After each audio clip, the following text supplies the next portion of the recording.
Assalamu alaikum wa rahmatullahi wa barakatuh. Wa alaikum assalam wa rahmatullahi wa barakatuh. So, brothers and sisters, mashallah, we're here, episode 23 of The Perfect Storm.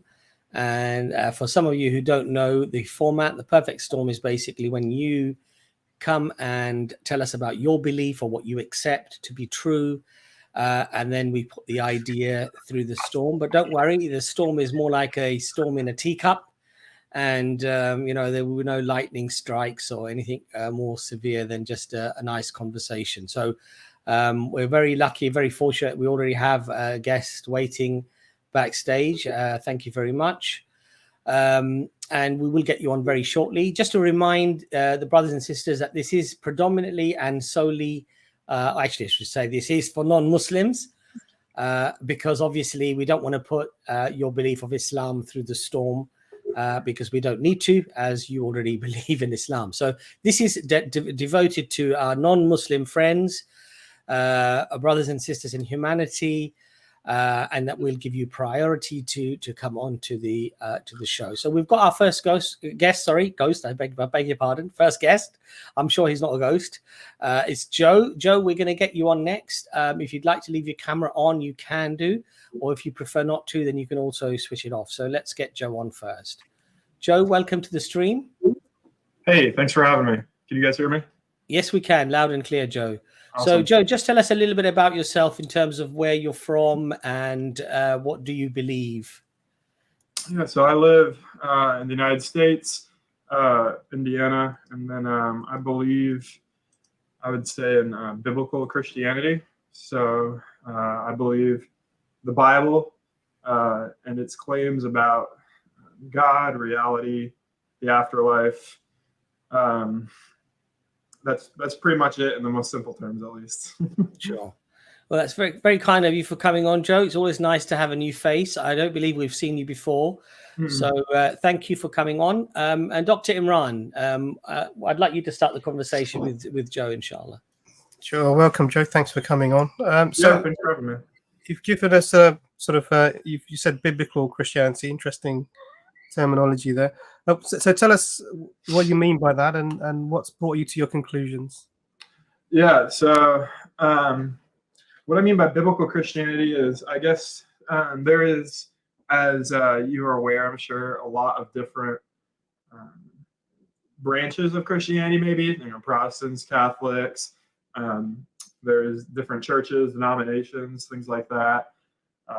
Also even other sects like Mormonism or Jehovah's Witnesses. So when I say biblical Christianity, what I mean is I try to derive all of my views just out of what I could find in the Bible itself. And even in my argumentation, I'm going to usually try to appeal to Scripture as opposed to appealing to a particular creed or something else. I try to be as authentic to the original source material as I can.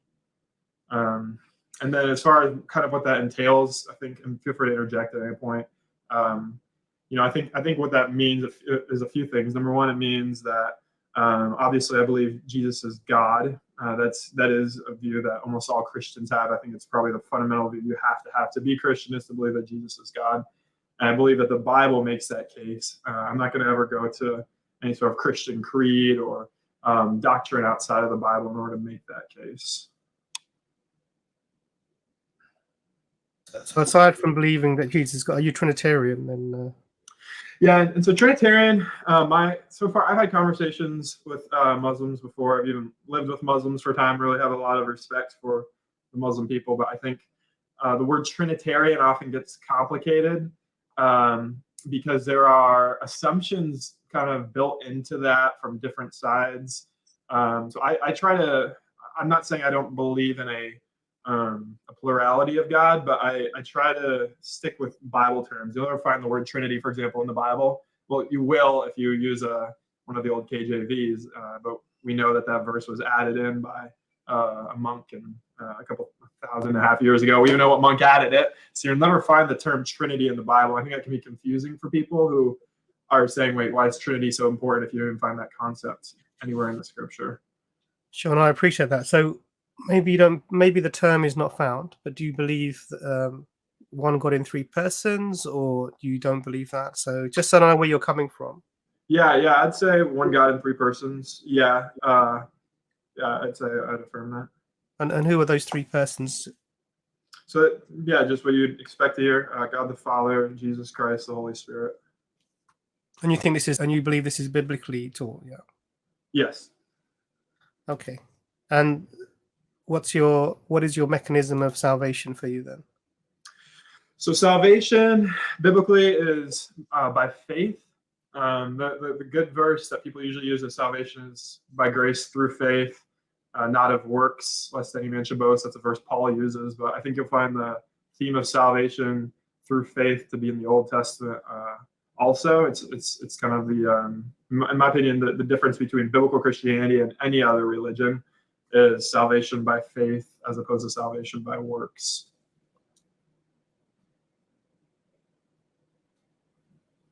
Sorry, Imran, you're just muted. Sorry, faith in what, Joseph? What do you have to believe in to be saved? Yeah, so it's faith that God, I guess you could say, faith that God is righteous.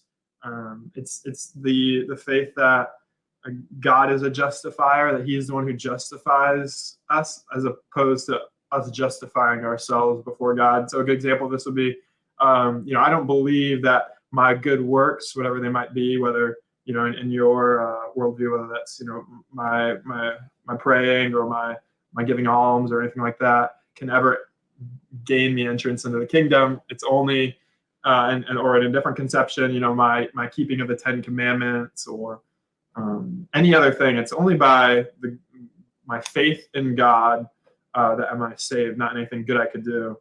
It's just that pure, real, true faith in Him, trust in Him. So you're sort of, I think, two things. So just really, we're interested in what you believe. So Muslims don't believe in a works-based salvation. We don't believe that. So we probably go along the similar lines of the Book of James, where your works are a manifestation of your faith, and if you don't have works, then probably you don't have faith. Now, The question I was asking you is, because again, the answer you gave about what it is, I mean, you said you believe God is a justifier. Probably that needs to be unpacked. And your mechanism of salvation is faith as God, in God being the justifier. What clarify, because I don't want to be attacking any straw men with you. So what do you mean? No, you're fine. And I apologize too if I'm mischaracterizing Islam. To be honest, that's something I've wondered about. I've had different conversations with Muslims and kind of gotten different responses. So I don't want to mischaracterize you either.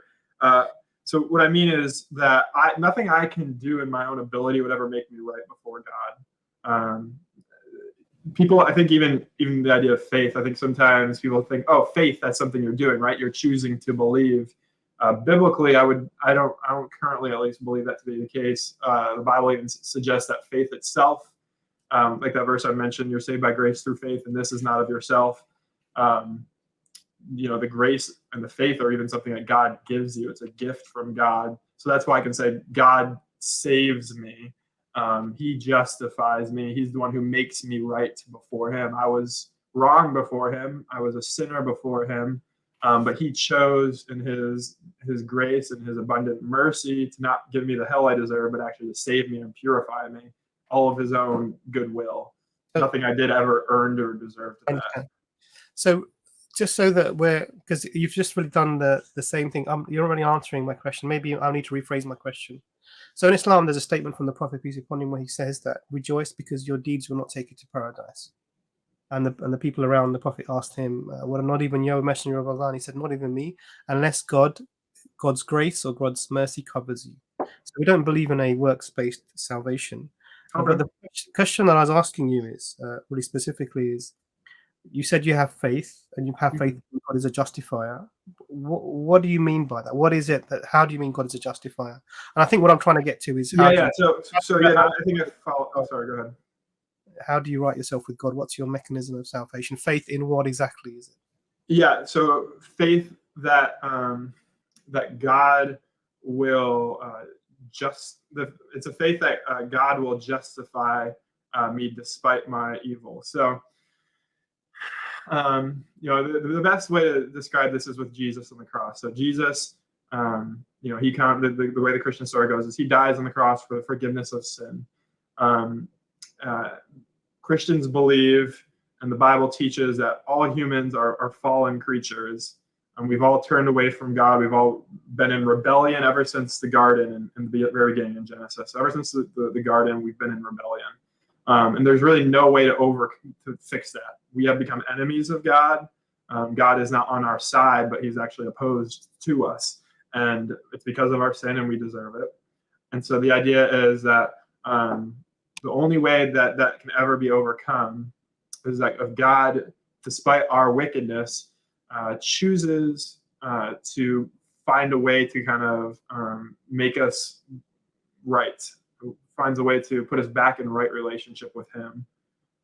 That's what I mean when we say is he justifies us. And the way that Christians ultimately believe that he does this is by still giving punishment for our sin, that punishment being through Jesus Christ, by kind of putting his wrath upon his own son, so he doesn't have to put it on me, Joe. So I don't have to bear the wrath of God. I've been justified because God himself kind of took the punishment. He absorbed it. He stood in my place. That's the version of the gospel message. So I'm already, as a Muslim, hearing you say this, Yeah. I'm seeing red flags everywhere. I mean, really, to be sincere with you. So I'm seeing red flags everywhere. So let me just give you an example of red flags, that things for me that really alarm me. Sure. Because I'm trying to understand what you say. It sounds like, and you can tell me if I'm wrong, it sounds like that what you have to believe to be saved is that Jesus died for your sins. Is that right? Is that what you mean by justify?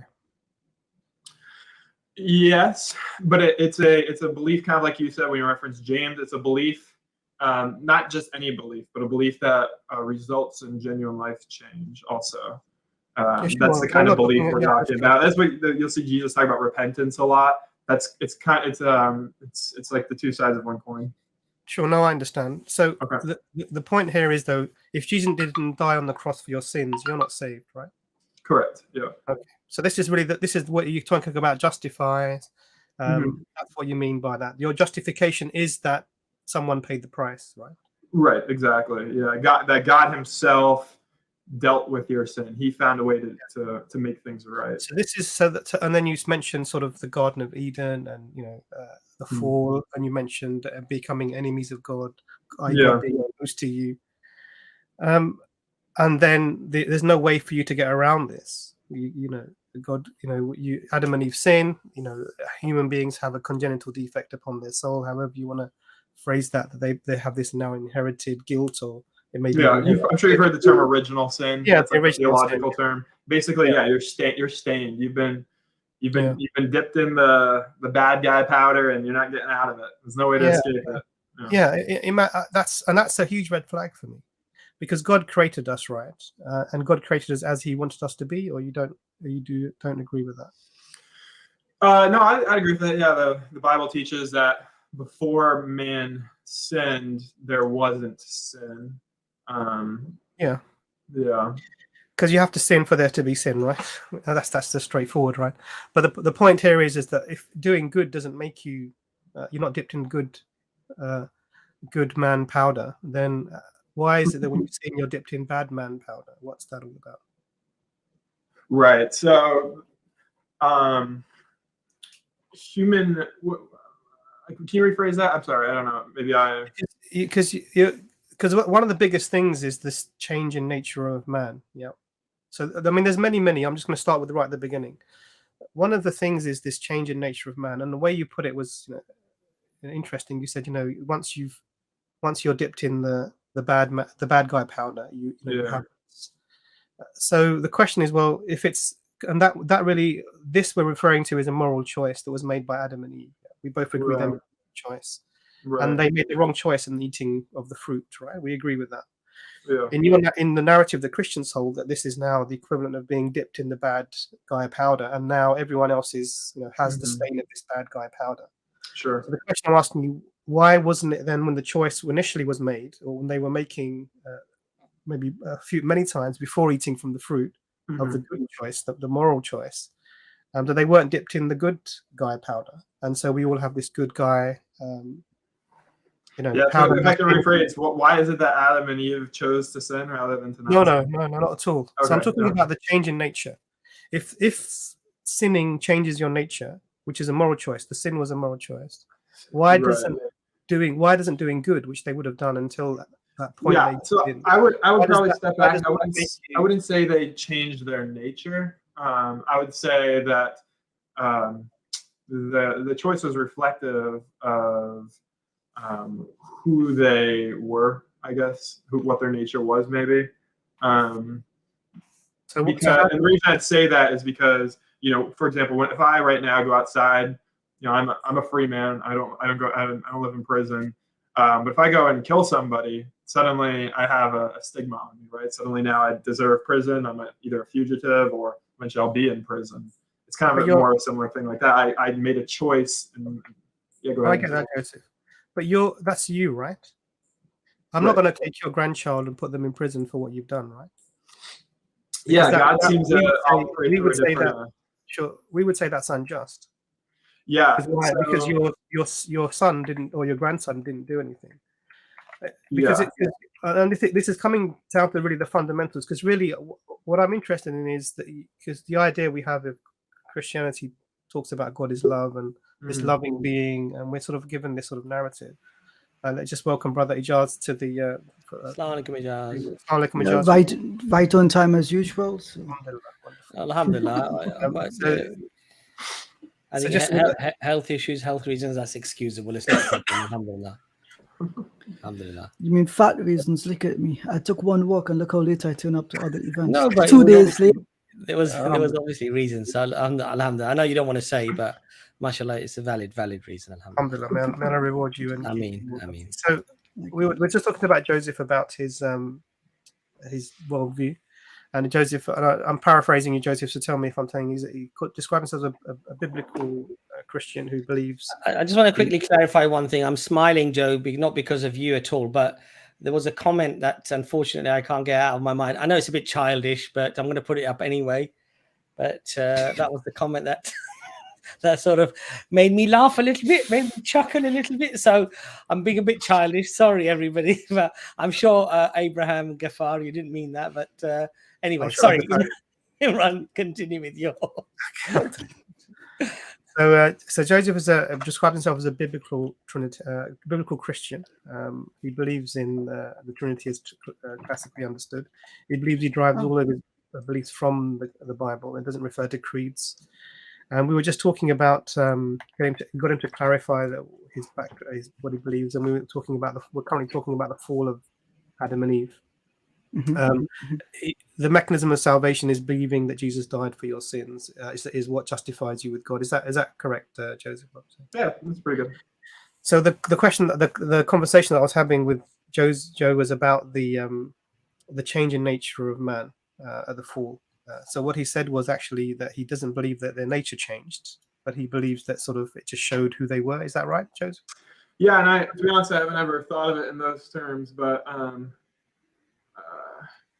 yeah, like I wouldn't say, as far as I'm aware with my, I'm only 28, but I've read the Bible for a while in my life, and the story is more of this is kind of who when God made them, this was kind of the capacity maybe that man always had within him.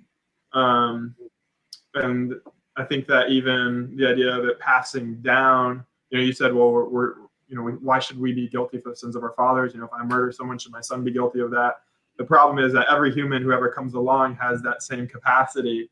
And so while there's a sense in which the Bible actually gives guilt through the generations, there's another sense in which you already had that guilt anyway. Like, it's not like if Adam hadn't sinned, I wouldn't have. Like, I would have done the same thing, and so would have you. We all have this capacity for evil within us. Sure. So it's one thing for it's one thing for you to be held accountable for something that you've done. That's an entirely different thing. It's a different thing for you to be held accountable for something that you haven't done. So if we say that the nature of human beings didn't change, that means that we were all had a propensity to sin from the beginning. Yeah, I would say that. I'm not convinced on exactly how to dissect that yet. I think a lot of theologians, Christian theologians, will attribute this to free will. So they'll say, we all have free will, so we have the ability to choose right or to choose wrong. So what's passed on then, Joe? What's that? What's If there's passed no on? change if there's no change in nature. Yeah, well, so I still have the God ability to make choices, right? Like just like The Adam thing had that that ability. just let me clarify my question, Joe. So if our nature hasn't changed Mm-hmm. and we are as God intended us to be, Mm-hmm. then what is it? What is the original? What is the thing that's passed on now? What is? Well, here's the thing. I think that, and this might sound like a foreign argument to you, but I'll try to trace it. I think the idea, what you're trying to say here is, hey, God intended for, if you're saying that God intended for you to be someone who can make fallen choices, then what you're saying is God created something that's imperfect. Is that right? No. Oh, so you're okay with God making someone who could intentionally choose So bad things? I agree that we are as God intended us to be. Okay, yeah, I agree with that. That's the only possible explanation, unless God's purposes don't come true, right? So then why is it? What is it that's passed on? What is this thing that happened when we chose the wrong decision? What happened to it? So I don't understand this totally, but God, at least in the Old Testament, and this isn't something that Christians talk about a lot, but there's a sense in which God seems to hold people responsible for the sins of their fathers. He punishes sons for the sins of the fathers. In different places, he also even blesses communities for the good of their fathers, and so blessing and cursing can even travel down through generations, which isn't something I'm personally a big fan of, but I can't deny that that's a theme biblically. So there isn't anything that's passed on from Adam and Eve choosing to eat from the fruit.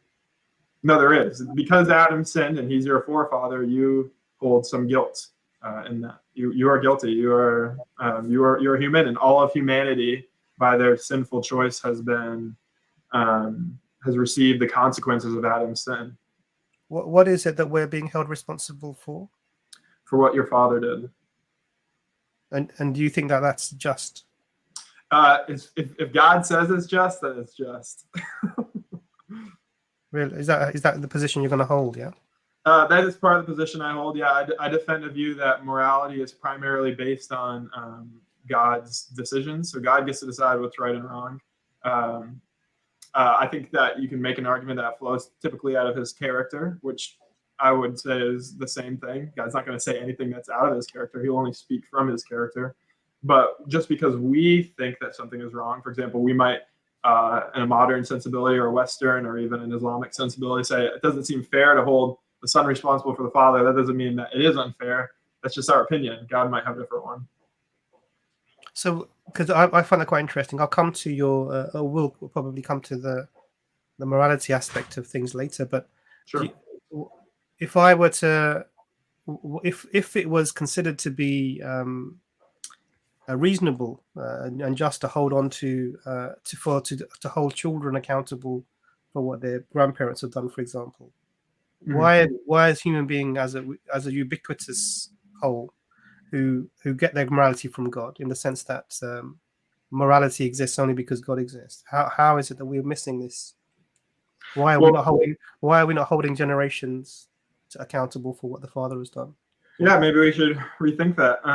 There's a good argument for that. You could definitely see the effect that the creators of a community have on the whole community. We all know of, for example, there's a cult in America known as the FLDS. They are the Fundamentalist Church of Jesus Christ of Latter-day Saints, and they believe that they have a lot of interesting beliefs, many of which Christians like myself reject, such as polygamy. They have a lot of different beliefs that are very wayward for Christian culture and American culture. Now, the problem that we often have as Americans is, well, what do we do? How do we prosecute this entire group? The whole group itself believes and rationalizes things that our country has made illegal. For example, sex with children. They believe in having sex with people who are underage, which in our country is illegal.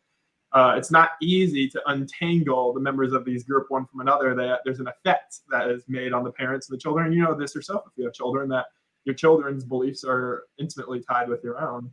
So if God wants to say a whole group is sinful and all tied together because of the effects of their father, and hold them all responsible, he has the right to do that. And I think logically we can even see how it's not clear that a child is so independent of their parent that they can't be held responsible because they often have the same intuitions. Sure. So Joe, this is fascinating. So because what you're making the claim that God punishes the children for the sins of the father. I'm saying that he has the right to if he wants. Yeah. Oh, but you said that everything that you get you justify from the biblical text, right? Right. So the Bible claims that God has that right. If he wants to hold the children responsible, he can. So no, you'd have to bring something to establish something like that. That would be useful to do. You mean like the biblical text, or because you know the Jews as the Orthodox Jews as an archetype do not believe in original sin, right?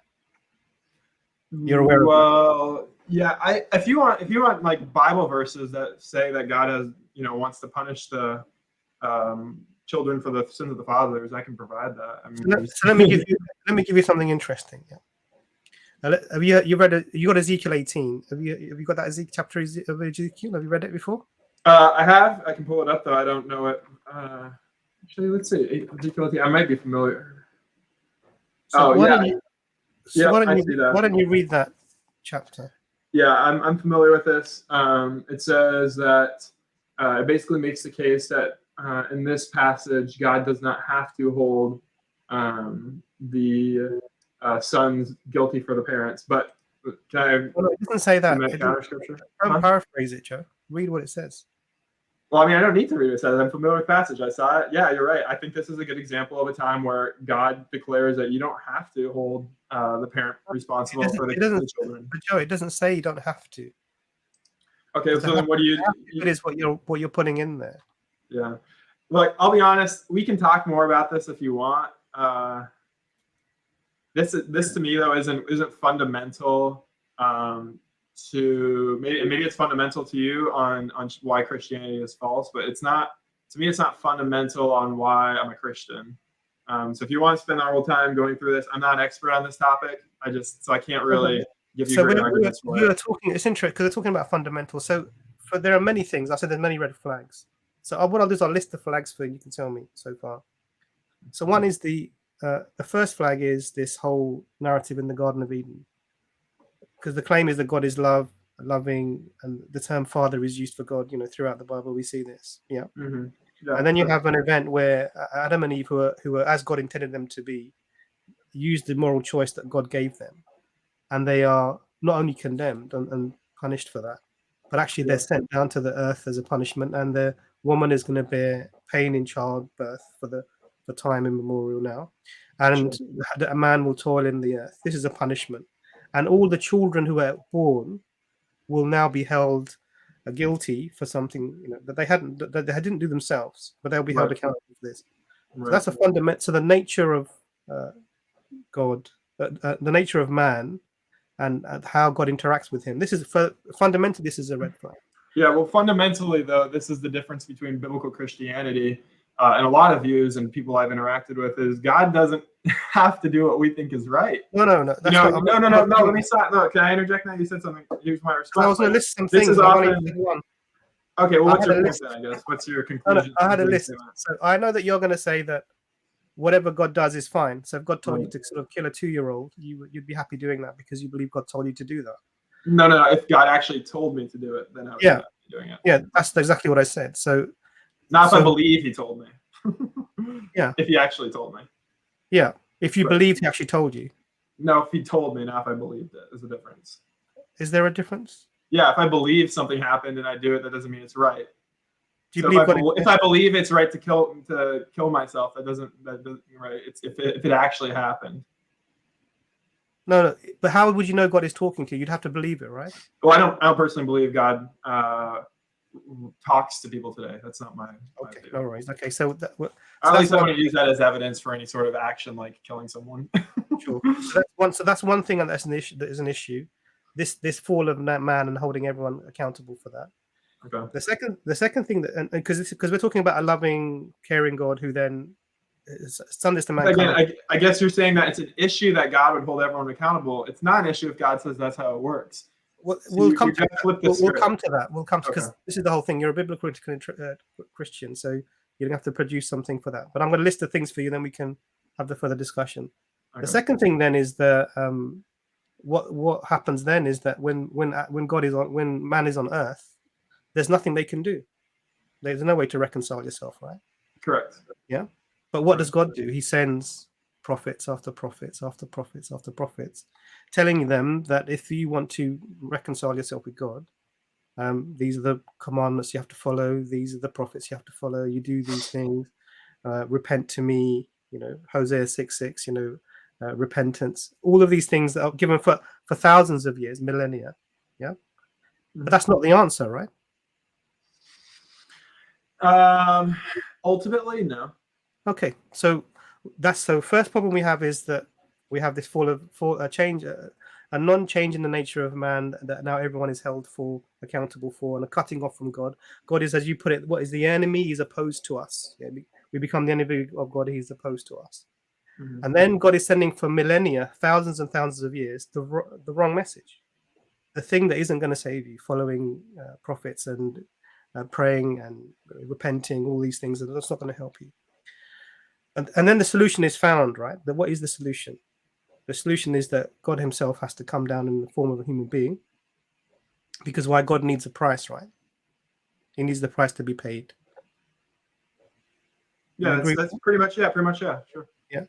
So God, who pays the price to God? God. So God pays himself, yeah? Yeah. So God kills himself to pay himself the price of sin. Yeah. I mean, that's contradictory. So it's a contradiction in terms, but we'll come. So he kills himself to pay himself for the price of sin. And that way you believe that you are now reconciled with God. Now, and then to top it all off is that you said that the only way that you can believe this is if God gives you the faith, right? Yeah. You can't have it any other way. So I can read as much as I like. I can read the Bible, 10 pages to Sunday. Not going to make a difference unless God wants me to be guided. I can't be guided, right? Theoretically, yes. Okay. Are you a Calvinist type of?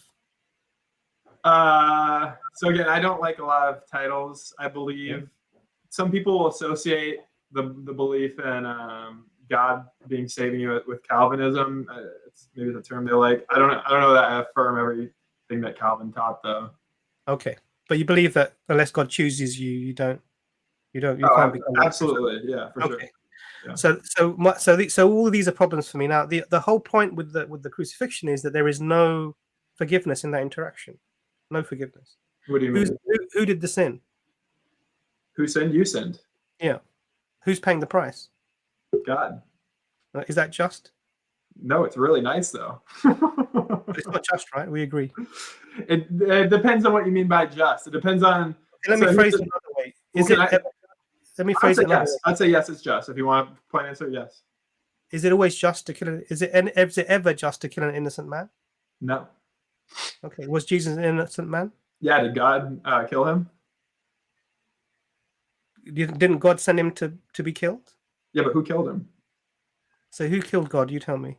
Well, the Jews, Pilate, the Romans. Is that what you believe? Yeah. That's what the Bible teaches. So this is a problem here. So in this transaction, where rather than forgiveness, because if I forgive something, there's no payment required for it.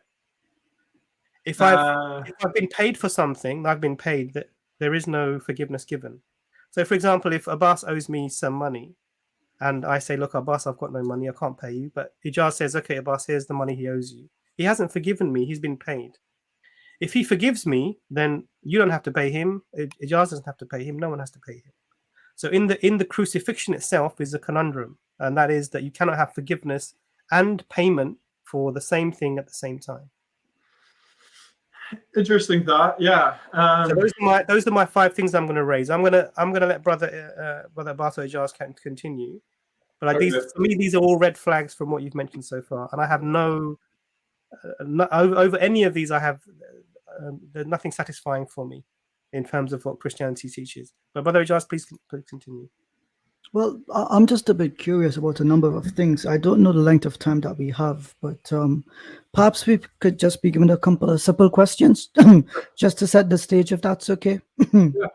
Okay, so you say that you're a classical Trinitarian, so you accept that the Father is... you were, sorry, just to interject, I'm not a classical Trinitarian.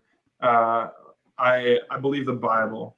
So that was my point at the beginning. I tend to, like, if you're gonna give me a label, do biblical Christian. I'm just not familiar with what everyone would mean when they say classical Trinitarian. So that's why I said, yeah, that's why I said I would ask a set of questions to establish a foundation. Right. So let me ask the questions to establish the foundation. Okay, yeah, I just want to clarify because you weren't here when we had no problem. So do you believe that the Father, the Son, and the Spirit, that these are three persons of the same divine essence who are co-equal and co-eternal with each other? I don't know about the word essence, but I would say that the Father, the Son, and the Spirit are all persons, but they are all also God. And as far as being eternal, they're all eternal for sure. I would probably argue equal as well. Probably argue equal, or that they are co-equal to each other. I mean, I guess you'd have to ask questions like, what does Jesus say when he says, I and the Father are one? Or if you have seen me, you have seen the Father. You know, whatever word you want to use to describe that relationship. So what would you describe that as? That's why I'm asking you. Like I said, I prefer the text. The text says, I and the Father are one. I believe Jesus and God are one. One in what? I'd say in any sense in which Jesus meant it. I think if he says, you have seen me, you have seen the Father. I think if you go to other places like where he declares to be the I am, then he must be saying that we are the same in the sense that we are, infinite. We are always have existed. That's why it's helpful to just read more Bible. For example, if you go back to Daniel 7 and you see the Ancient of Days paralleled with the Son of Man, that's probably the best understanding of how the two of them are united. Mm-hmm. I guess so Joe, I'm going step by step, right? So Jesus says, I and the Father are one. Do you have a clear expression from the Bible that tells you what that oneness means? There's no definition provided, at least right in that verse. So that's why I say you got to look at more verses. Is there another verse that we can go to that gives context to that one? For that one,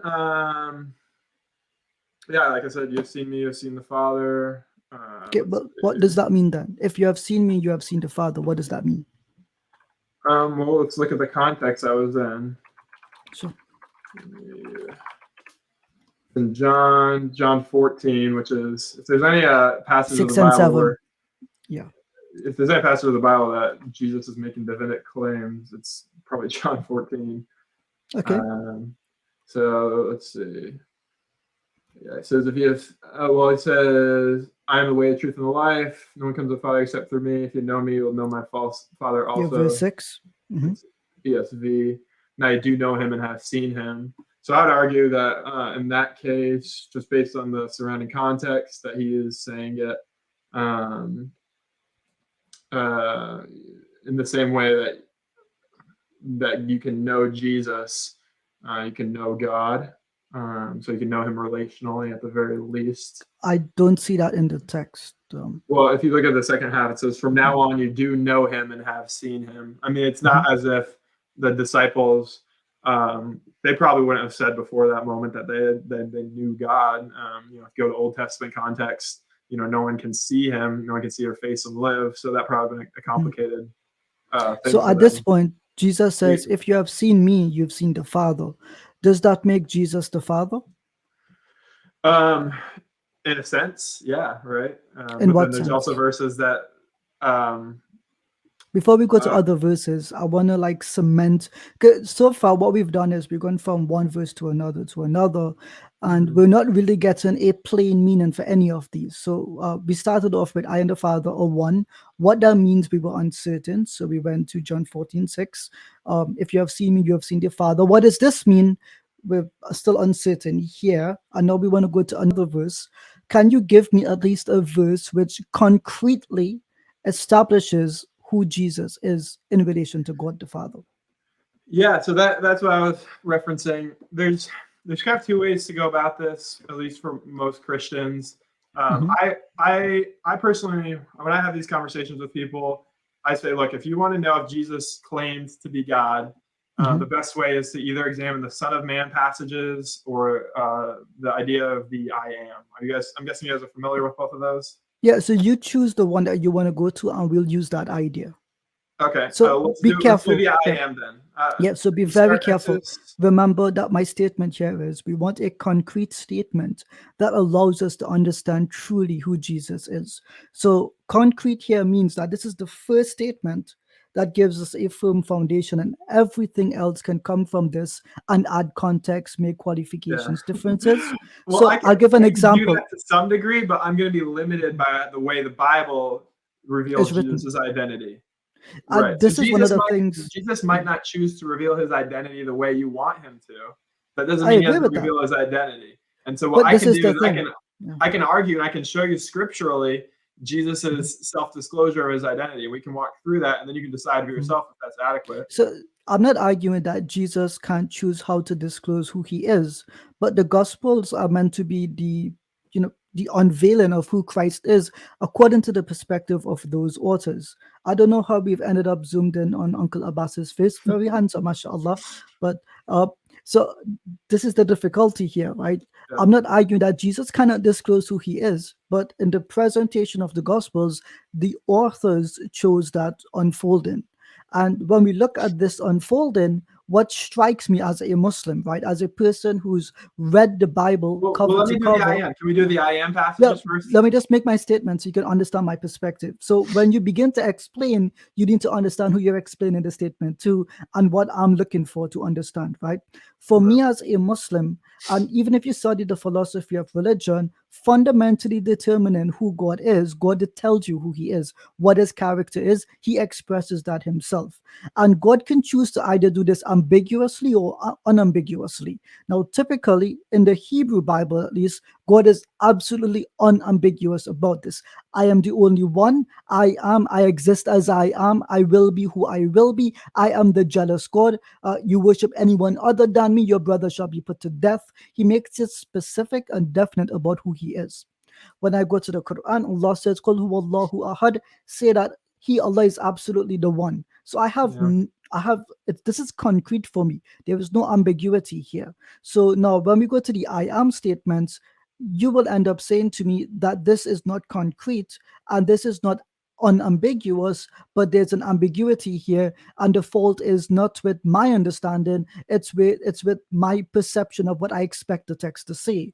So I really hope and pray that whatever text you choose moving forward, at least one of them, you have 66 books, one verse of these 66 books must necessarily give you a concrete idea of who Christ Jesus is as a God. That's all I ask. I'll leave it in your hands from here. Yeah, and so I'll go ahead. First, I want to say that God actually doesn't have to reveal himself too. So we can't criticize God for his disclosure of us. If God wanted to make a planet with a whole bunch of people on it, never tell him about himself, and then kill all of them, again, he would be justified in doing that. It's his plan, his creation. So we have to play by his rules a little bit. It requires some empathy. But that's my approach to this question. But first, if you just go to Exodus, to be clear, you do have do you or do you not have an unambiguous statement, a clear statement, and concrete statement that Jesus is God? Do you have unambiguous? Those are subject. You're using subjective terms right now. Okay, so you have to decide for yourself if it's ambiguous or not. I can't. Well, it's subjective. I can show you what Jesus says, and you can decide for yourself. But I defined what unambiguous is, right? I defined it as a concrete statement, one in which there is no doubt. So, for example, concrete is not an unambiguous. Concrete. Okay, is I give an example. If you want to say, is there a place where Jesus says, "I am God, only worship me, do not worship Allah"? No, you won't find that. No. So listen. Can I present the evidence, right? Or no? Yeah. Just because you're telling me that what I asked for is ambiguous. I'm saying absolutely not. Do you understand the term concrete? Yeah, but it's not axiomatic. It's not helpful in this. At least okay, for so me, it's not helpful. Basic terms are not helpful. Why is that? Joe, watch this. Do you want me to display where Jesus claims to be divine? I promise we will get into it, but you keep saying that, but you keep cutting me off again. No, I promise you, we've done this a couple of times. Abbas, does Allah declare explicitly who he is in the Quran? Is there unambiguous statements of him self-identifying that he is the only true God? Many statements. Okay, so as a Muslim, do I have doubt about who Allah is? Is it ambiguous? Not no. at all. Okay, so that's my standard I can understand plain statements. Joe, please Okay. present your evidence. Yeah, my standard, read the Bible. It's not ambiguous, not confusing at all to me. Just because it's confusing to you doesn't mean it's confusing to me. I never And said not- it's confusing to me. Wait, let I me never made continue, that claim. please. Can I please continue? Mhm. It's also not confusing to the 2 billion Christians, and if not all of them are genuine, then the small minority of millions of Christians who believe it. We're all very clear about it. So again, this is a subjective thing you're making. But let's go to Exodus 3:14. Exodus 3:14. If you read it, God is in a conversation with Moses, and God says to Moses, basically, or Moses says to God, who am I going to say when I go to the children of Israel who sent me? And God makes a statement, I am that I am. Say to them that I am has sent you. So in Exodus, we have early on this identity of God as his name being the I am, which people have talked about as being the self-existent one, the one who maybe doesn't derive his identity from anyone else. It's interesting. He doesn't say I am Joe or I am. Sorry, my wife needs something from me. Like a baby. He doesn't say, I am Joe or I am Jehovah or I am Elohim. He just says I am. That's enough for his name, and it's considered to be one of the names of God. Now, Jesus kind of picks up this line of argument himself. Hey, babe, can you come log me into my laptop? Sorry.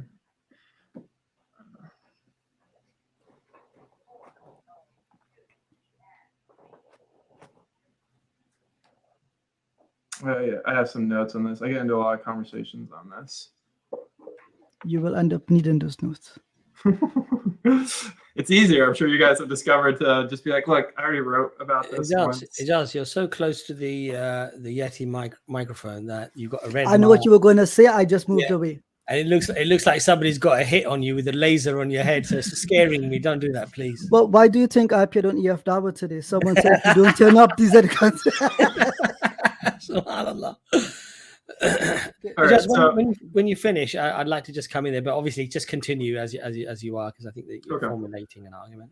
Yeah. So I'm going to only focus on the I am. It's kind of hard to separate the Son of Man and the I am.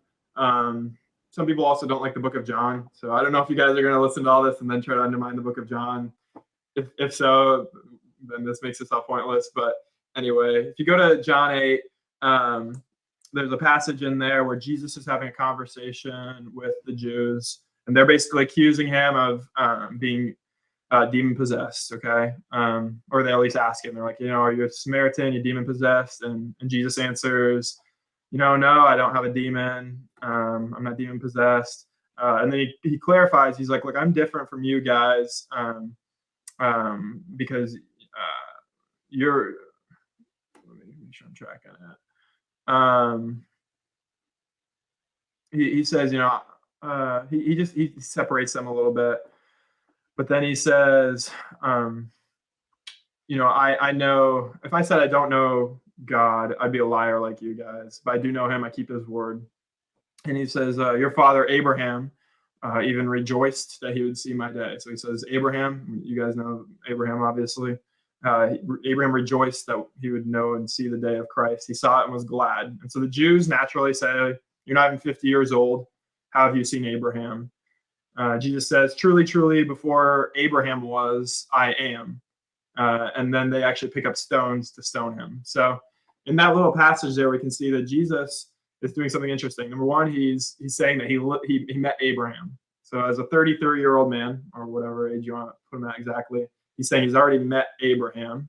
Number two, he says, before Abraham was, I am, which harkens back again to that Exodus passage. Kind of a weird statement.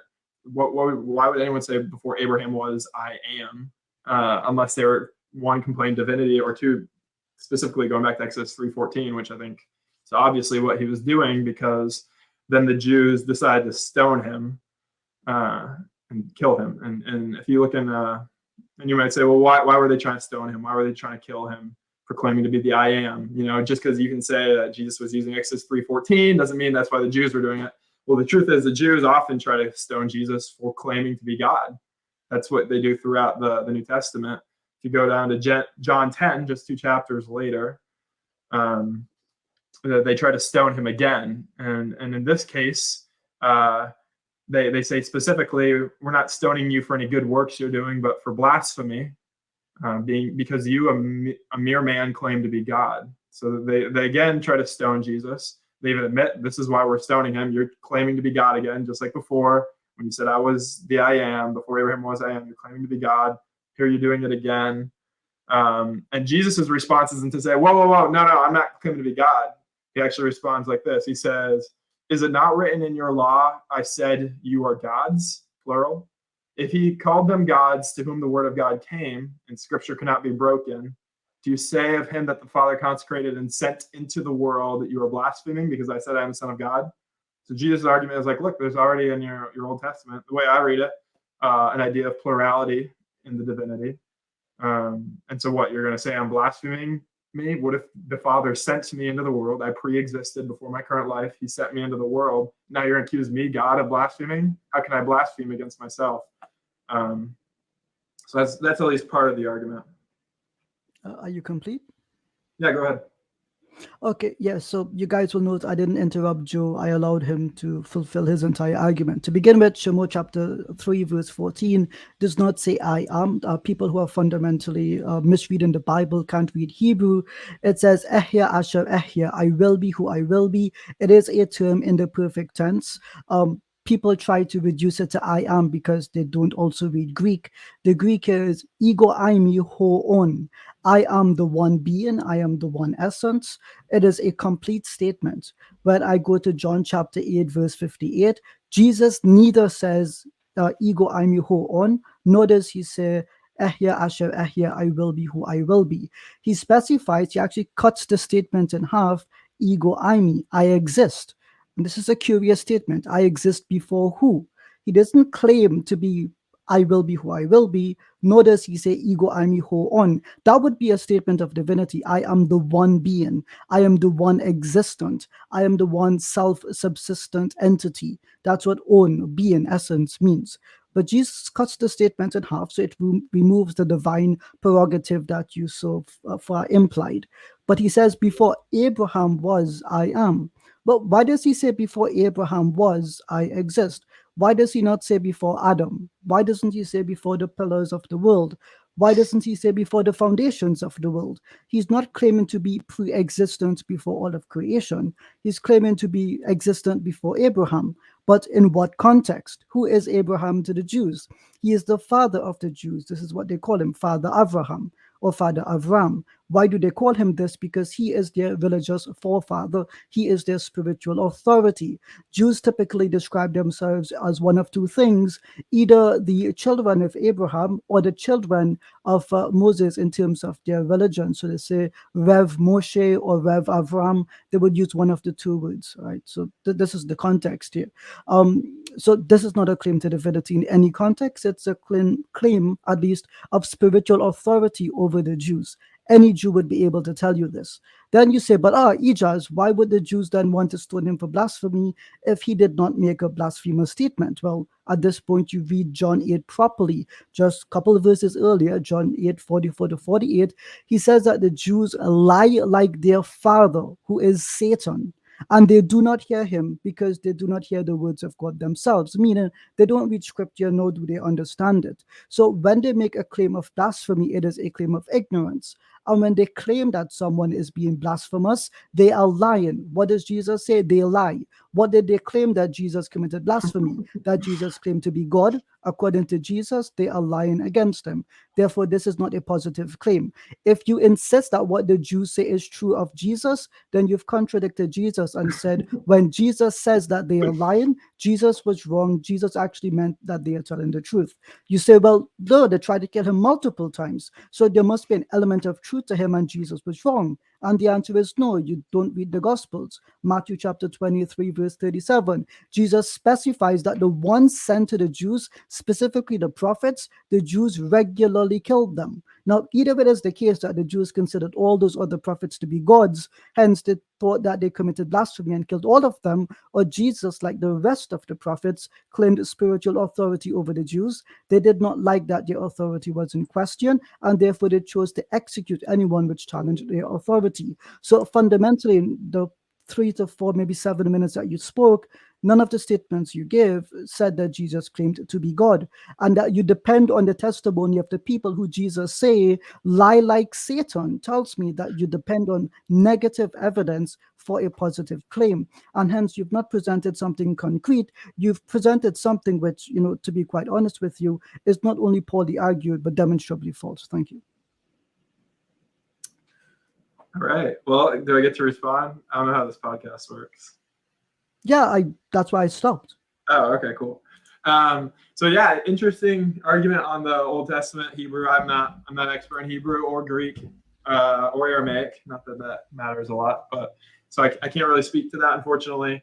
I do think your logic though with Jesus saying the Jews are liars mean that we can't trust anything they say. He didn't say that they were only liars. So I could say that, my sister is a liar because she's lying all the time. But, if she says I like this ice cream, that doesn't mean I have to assume it was a lie. So you kind of go too far in your logic. You get a little out of control, I think, on that. And I think, when the Jews specifically state their reason for wanting to stone Jesus, I think you got to look at that. They say, you, a mere man, claim to be God. So what? They were just making up a reason to kill him because they didn't like him. I mean, you could say that. It seems to be stretching a little bit out of the context. I think the only thing that was really strong about your argument was maybe if I'm misreading the Hebrew, and you might be right. I don't know enough to know about that, so I can't speak to that. Are you complete? Well, just to be clear, I'm not misreading anything. It's within the same chapter, John chapter 8. So the context. I know, but you got like, do you treat anyone that way in real life? Does anyone act that way? Do you ever say to someone you're a liar? And then they say some other, you can say someone's a liar in a general term. You can declare a group of people to be liars. That doesn't mean they only speak in accuracy. This is specific. Jesus is specific. That doesn't follow. It doesn't follow that because you call people a group of liars. Can you read John chapter 8 verses 44 to 48? I can, but I can also think. Yeah, I'm glad you can think. Can you read John 44 to 48, 8 chapter? You already read chapter it. 8 verses they can decide for themselves. It's such a reductionistic argument. No, can you read it for us? No? I'll let you continue. But Zach, you've been on for nearly. Joe, you've been on for nearly an hour, and we would like to sort of get other guests on who've been waiting in the backstage. So Ijaz, sorry, if you could just round things up. So let's read. Can I make a statement? So I think what's too bad is I think you guys are going at the wrong, I guess, the wrong approach to this. So I think that first of all, could I just read John chapter 8? I would have to check the Hebrew to see if that's true or not. You can go ahead, true. yeah, read it. I already heard it, but read it again if you want. Right, so I'll read it for everyone. John chapter 8, verses 44 to 48. I'm reading the Lexham English Bible. That's my preferred translation next to the NET. It says, Jesus says to those same group that will eventually, in the very next few verses, accuse him of blasphemy and of claiming to be God. Here's what he says about that group of people and their trustworthiness. He says, you are of your father, the devil, and you want to do the desires of your father. That one was a murderer from the beginning and does not stand firm in the truth because the truth is not in him. So who is the truth not in? Not in the Jews, neither in Satan. He continues, whenever he speaks, he lies. He speaks from his own nature because he is a liar. So let's be clear here. Whenever he speaks, he lies. But according to Joe, not every time they speak, they lie. It's only sometimes. So Jesus is wrong here. But to continue with it, he says, whenever he speaks the lie, he speaks from his own nature. So it's not that they choose to speak this way. It's in their nature. They were created to lie. Forget anti-Semitism. It continues. Because he is a liar and the father of lies. Because I am telling you the truth, you, the Jews, do not believe me. Who among you convicts me concerning sin? If I am telling the truth, why do you not believe me? The one who is from God listens to the words of God. Because of this, you do not listen, because you are not of God. And in the very next sentence, what do the Jews do? They lie against him, confirming his words. Here's what the Jews say. This is verse 48, and I'll end here. The Jews answered and said to him, do we not correctly say that you are a Samaritan and have a demon? So yeah. I trust what Jesus says. What did Jesus mean then when he said, Is it not written, I said you are gods? What did he mean when he said the son of God? Psalm 82:6, yeah, that they were Elohim. It means that they are what we call shaliachs of God.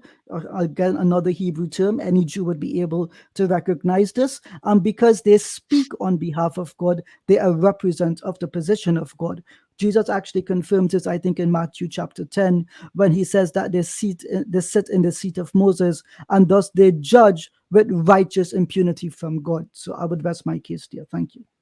Okay, Joe, thank you very much. Ijaz, thank you for that, mashallah, very informative. And I'm going to have to probably go back and listen to it again, because I think, mashallah, it was packed with a lot of nuggets there. Joe, if I could just ask you before you go, thank you for coming on, first of all. Can I just ask you how you found out about us, Joe, if you don't mind? Yeah, sure. So I engage in a lot of debates throughout my life. I have a really for me, it was more out of it was just a slight digression, but more out of a desire to know truth for myself. Got involved in a lot of reading, got a couple degrees, done different research, but I'm not a scholar. And I'm sorry, Joe. I'm so just I engage in a lot of debates on Reddit. Yeah. And while I was on Reddit, I had some different people who said, "Hey, we want you to go and be a guest on this show or whatever," and they sent me the link, and so I followed it. Well, Joe, it's a pleasure to have you on. But before you go, Joe, you know, you did mention when you first came on that you're a biblical Christian. You're a Christian who basically follows the Bible. You don't like the sects, and you don't like necessarily opinions, but you gauge what to believe, what not to believe, what to follow, how to run your life from the Bible. Is that right? Ideally. And would you say that, therefore, the Bible actually being the words of God would be crucially important in order for you not to go astray? Would you accept that? Oh, yeah, sure. And if it could be demonstrated, therefore, that the Bible has been changed, corrupted, manipulated, and fabricated in many, many instances, would this then make you question whether you should actually believe everything you read? No.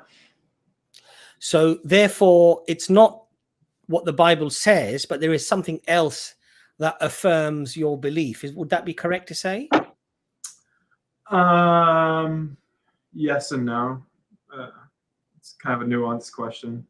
Well, no, not really, because either you do believe what you said you believe, which is that the Bible is your ultimate guide and guidance, or it is not. It's a very it's a completely polar opposite view, right? It can't be yes or no. I just meant to your follow-up. So your follow-up was, you know, if it's been changed in any way, does that undermine your confidence? No, that's not what I asked you. What I asked you is that since your guidance of how to be a Christian and what to believe and what not to believe comes directly from the Bible, what I asked you is that if it could be demonstrated that the Bible has been corrupted, man has actually entered his own words into. But we know that. I already know that. I'm fully I understand. Aware of that. But the question from that is, would that then be something you need to reflect upon, or whether you should accept everything verbatim, i.e. whatever it says, you accept it, or should you be questioning that notion? That's my question to you, Joe. Yeah, no, I think that's a really good question. I think, I believe that the Bible is a pretty complicated text, and I think if you do any historical study, you're going to find pretty quickly that there are what at least a lot of scholars would call variants. Some would say errors. The point is, things have changed since the Bible was originally written 2,000 years ago. So to me, the question is, first of all, was enough change that we have no idea what the original was or not? I think that there's a lot of evidence that suggests that while there have been changes, we've actually been able to identify most of them, and that we can have a large degree of confidence that we know what the original autograph was, because there are so many existing current documents of the Bible in existence. The funny thing about the New Testament that you'll read and pick up in the store, like the ESV, is it actually tells you where there's variants. So you're able to see, oh, wow, here's a section of scripture that wasn't maybe in some of the originals. The Bible doesn't make any qualms about that. It lets you know as a reader. And also I would point out that all of those variants, none of them are in regards to any major doctrine of Christianity. There's three in particular. One is the Trinity verse, which I said you can get rid of that. I don't need that verse to still believe that Jesus' statements on his identity. The other one was the beginning of Mark, right? So Mark 16:9-20, I think it is. If you read it, pick up an ESV Bible, there'll be a note saying that, hey, this wasn't there. And then the other one is the woman caught in adultery. So anyway, all I'm to say is I think you're right. I think there were changes made. But I think that we fortunately have enough evidence to suggest that we can track those changes and still have confidence in the Bible. And that's why I said the beautiful thing is it's a yes and no, because I can also still say I believe the Bible because Jesus indicated I could believe the Bible and trust that heaven and earth will pass away, but his word will never pass away. And I think that's demonstrably true, that even over 2,000 years, we can still have confidence to know what the original words were.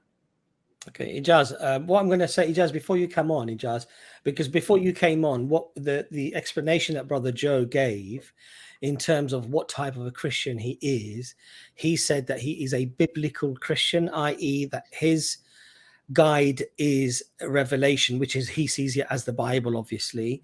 And so that's why I asked him the questions. Now, obviously, for the viewers, what Joe has now made the claim, obviously, Jaz, you're aware, but just in case anybody missed it, what Joe is actually saying is that, well, yes, we know there are corruptions. Yes, we know there are changes. Yes, we know that there are fabrications and mistranslations and all sorts of other things. But because we have this wealth of parchments and of documents, we can actually piece together pretty much all of what the fundamental beliefs of Christianity are. So could you address that claim, please, Brother Ijaz? You're muted, sorry. Yeah, that's a very fascinating claim, because the unanimous position, at least if you look up the status questionis of the textual critics today, is that no, we cannot reconstruct the orthographic text, but we can reconstruct an archetypal text sometime around the late 3rd, early 4th century CE. The difference between the two is that the orthographic text is what the original author would have intended to write in the form that they intended it to be released publicly. We don't have that. What we have is a form concurrent to the 4th century uncials. And this is different from what the autographs would have been. So, for example, Joe made the very, strange claim that there were only 3 main variants. This is incorrect. Almost every form critic alive agrees that the Johannine prologue is an addition to the text of John, including John chapter 21. We've addressed this on the Historicity streams and given the references for these claims. Joe may smile, but he can't actually respond to these arguments. Yes, I can. Another claim is I can respond. Respond to John chapter 1, the Johannine prologue. I want to start with your first claim that no textual critics believe, there's unanimous agreement among textual critics that we have no idea what happened in the early text. I didn't say that. Something along those lines. You were basically saying I didn't say that. No. Okay, so did you say that textual critics agree that we can't know for sure? I mean, correct me then if I'm. What did you say? Can we? I said we can know for sure what the archetypal text is, but we cannot know for certainty what the orthographic text was. Joe, right, Joe, and you're saying the latest. Just a quick one, Joe. If you're going to laugh, you've got to know at least what you're laughing at. I mean, I'm pretty confident. What you're laughing for? I was just going to say, if you're laughing and then you're actually misquoting something that Ijaz said, then I think you need to really pay attention. Otherwise, we're not going to really have a discussion that's going to be meaningful. But sorry, Joe, go ahead. I mean, I'm not perfect. I'll just make this statement then. So, and I watched a brief bit of your stream before, and Abbas, if I'm saying your name right, you have made a similar type claim, which is basically that it seems like you guys don't feel that there's any serious. I think you said no devout Christians. No devout scholars actually believe we have any idea what the original texts say, something like along those lines. I can send you the quote if you want. So you don't believe that? We've not said what we've said, and actually, what we've said, Joe, and I think it's a fair statement, is that unanimously biblical scholars, many of whom are evangelical in nature themselves, who go to church, they actually promote Christianity in their academic works.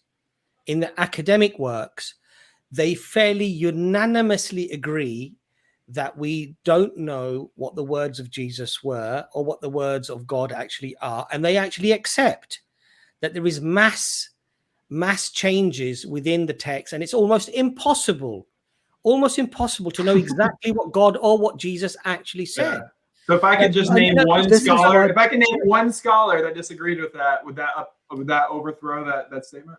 No, What if but I could name a whole schools? What if I could name a whole schools that disagree with that? What if I could go down the list? Liberty University, Taylor University, Houghton College. Every one of these schools are places where they believe the Bible, and the scholars have to make a statement of faith, and that statement includes trust in the Bible. And at the same time, they study the Bible in an academic setting. They all have doctorates. Yeah, I know these people personally. I'm friends with these people. I'm happy you know them. I'm happy you know them. So you can't but say when they that signed a statement, it's so absurd. I can correct your absurdity here. When they signed that statement, they're making reference to something that you reject, which is the Westminster Confession of Faith. I don't reject the Westminster Confession of Faith. Listen to what I'm saying. You're going too far. I'm just saying I'm not going to defend that. Joe, let Ijaz come back to you. I am listening. Very careful. You're making false statements. No, you don't actually understand what I'm saying. And when you cut in, Joe, I'll be honest with you. You're very wrong on the majority of things that you've said. And the second we go inch deep, you get that nervous tick, which is the smile. And then when you ask the question, you make irrelevant responses. Look, here's my thing. If you're going to make a false statement and then base your argument off of a false statement, I need to undermine you at the very first Let me correct it. No, I'll give you the opportunity to respond. Watch this. Are you familiar with what the Chicagoan Statement of Inerrancy says? Yeah, I am familiar. Right. So when scholars sign up to that, do you understand what they're saying? Yeah, they're saying that they affirm the statement. No, they affirm that what the archetypal text today is may not be accurate, but most certainly the orthographic text is, which is the statement I was making earlier, and you said I was wrong. That's why I said the status questionis, again, something which I'm sure a term you must be familiar with, makes reference to that statement of inerrancy, and that makes a state with reference to the Westminster Confessions as well. They're all linked. And I can even give a scholar right now, Dr. Daniel Wallace. You can go to his blog. He has many articles on this. The point is, his academic all of them, not one, all of them. We didn't say all. We said the majority. Vast majority. Vast majority. Okay, that's a different statement. I'll disagree. I'll agree with you there. Vast majority, maybe. Right. So the vast majority of Christian scholars, forget secular scholars, forget atheists, Muslims, Jews, they hold that we cannot know what the orthographic text is, and any status questionis from the last 45 years. On that. I'd have to see evidence. Okay. You can't make a claim like that without evidence. Okay, watch this. If you make a listing of every scholar and their view on the subject, I'll prove it and agree with it. Right. So it's kind of strange you're asking me for that, because that's what a status questionis is. It summarizes the majority position of the leading scholars in the field in regards to these claims. And one place that we can go to for this. Are you familiar with that or no? No. What are you saying? Status Christianity? No. Sorry, I don't know what. Oh, sorry, I thought you engaged in academia. You said you have a bunch of degrees on this kind of stuff. It's called status, state. It's Latin word for state. I'm not a doctor either, but Dr. Ehrman is, mashallah, and Abbas is a doctor of love. But status, state, questionis, question. It means state of the question. In any academic field, particularly the literary field itself, you will find that there are documents which summarize every year or every couple of years the state of the question regarding certain matters. One of those is knowing whether we can access the Ausgangs text or the orthographic text. The state of the question today is that no, we cannot access this. What we can access is an archetypal text. There is that, I forget the university, I think it's in Phoenix. I know that, what's these guys' names? They had a publication with reference to Dr. Eldon Epp Jr. And I think it's called the Text and Canon Institute. If you're not familiar with that, you can look up the Text and Canon Institute. They've published a variety of documents on this very issue itself. You made reference, for example, to Liberty University. You had the minimal facts guy, Dr. Gary Habermas, who holds these minimal facts, right? Even he agrees that the very words of Christ Jesus we do not have. We don't have the ipsa summa verba, but we have the ipsa summa vox. His body of thought may be encapsulated in some of the writings and statements attributed to him. Again, this is the minimal facts thesis, which I think you're familiar with. I think this is even some part of what you're saying. I understand what you're saying. I'm not going to come in there, Joe. I will let you respond. If I can respectfully ask that, Joe, you make this your last point, and then we'll get the next guest on. But as I said, I will definitely let you respond. So please come in there. Okay, sure. Yeah, I appreciate you guys having me on. I love these conversations. I learn a lot. I'm gonna probably have to look up now some of the stuff on the Old Testament. But anyway, I just wanted to make this statement, I guess. I think part of your whole argument, to be honest, is somewhat invalid. I get what you're saying about, hey, most scholars disagree. And I think that's something my understanding with your community is you guys really have high esteem for your scholars. There's maybe a stronger authority structure that you have that I just don't ascribe to. I think ultimately saying, even if every scholar in the world said that I was wrong in this issue, that's argument through authority. And it doesn't really matter if everyone says one thing if the text itself says something different. So you can only take the argument of authority so far. If we want to talk about what is truth, we have to look at the text and we have to keep coming back to it. We know that large groups can often deviate and be wrong. And I don't see how you could look at America and say that we are in any way a biblical nation. So what does that say of our universities? All right, Joe. Well, look, Joe, thank you for coming on. You're more than welcome to come on again. But Joe, all I would say to you, and I just sort of to finish my point, obviously, because I let Ijaz come in there, I did say to you that you're following the Bible as the word of God, and that's where you get your guidance from. I think it's a valid claim when somebody says that the majority of Christian scholars agree with our position.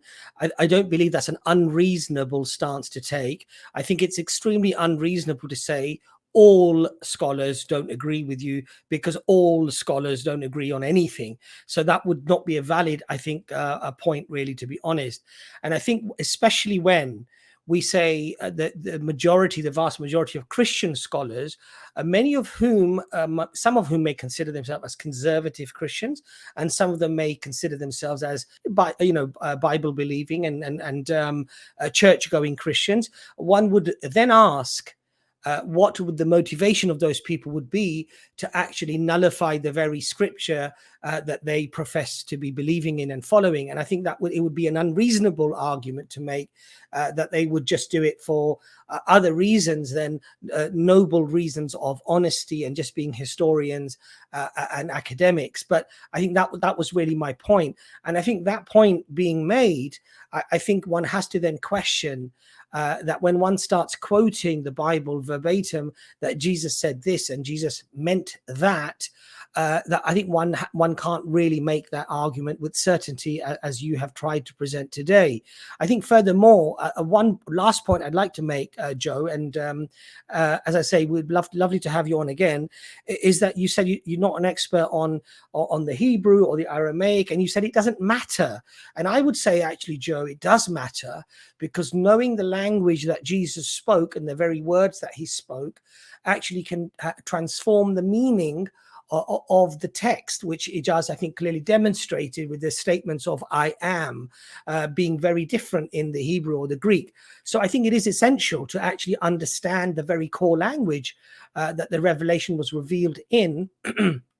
And similarly, we would argue the same case for the Qur'an, to run the classical Arabic of the Qur'an actually gives you a much more informed and a much more accurate measure of actually finding out what the text really means and what the context of the text is. Because I'm sure you know, Joe, that language transforms over years, and the same words that are translated can actually have slightly different meanings or very different meanings in the future. I'll give you one very quick example before you go. The word nice. The word nice actually was a derogatory term in Old English. It was not a good term to use for somebody, but now when we say something is nice, we actually mean it's good. It has an absolute polar opposite meaning. So learning the language, the core language, I think is crucial. But Joe, as I say, it was great to have you on. Thank you very much, and you'll be more than welcome to come on again, Joe. Thank you. Bye bye then.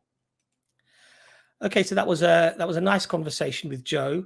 I think fundamentally, just to round things up, I think it is very important to know what was said. It's very important to know the language it was said in.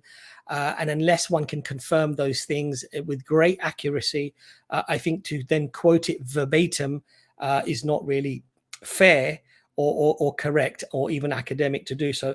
We're going to get Frank on next. Frank's been waiting for quite a long time. Can you just give me a quick wave, Frank? Is that all right? Can you give me a quick wave, Frank? Frank?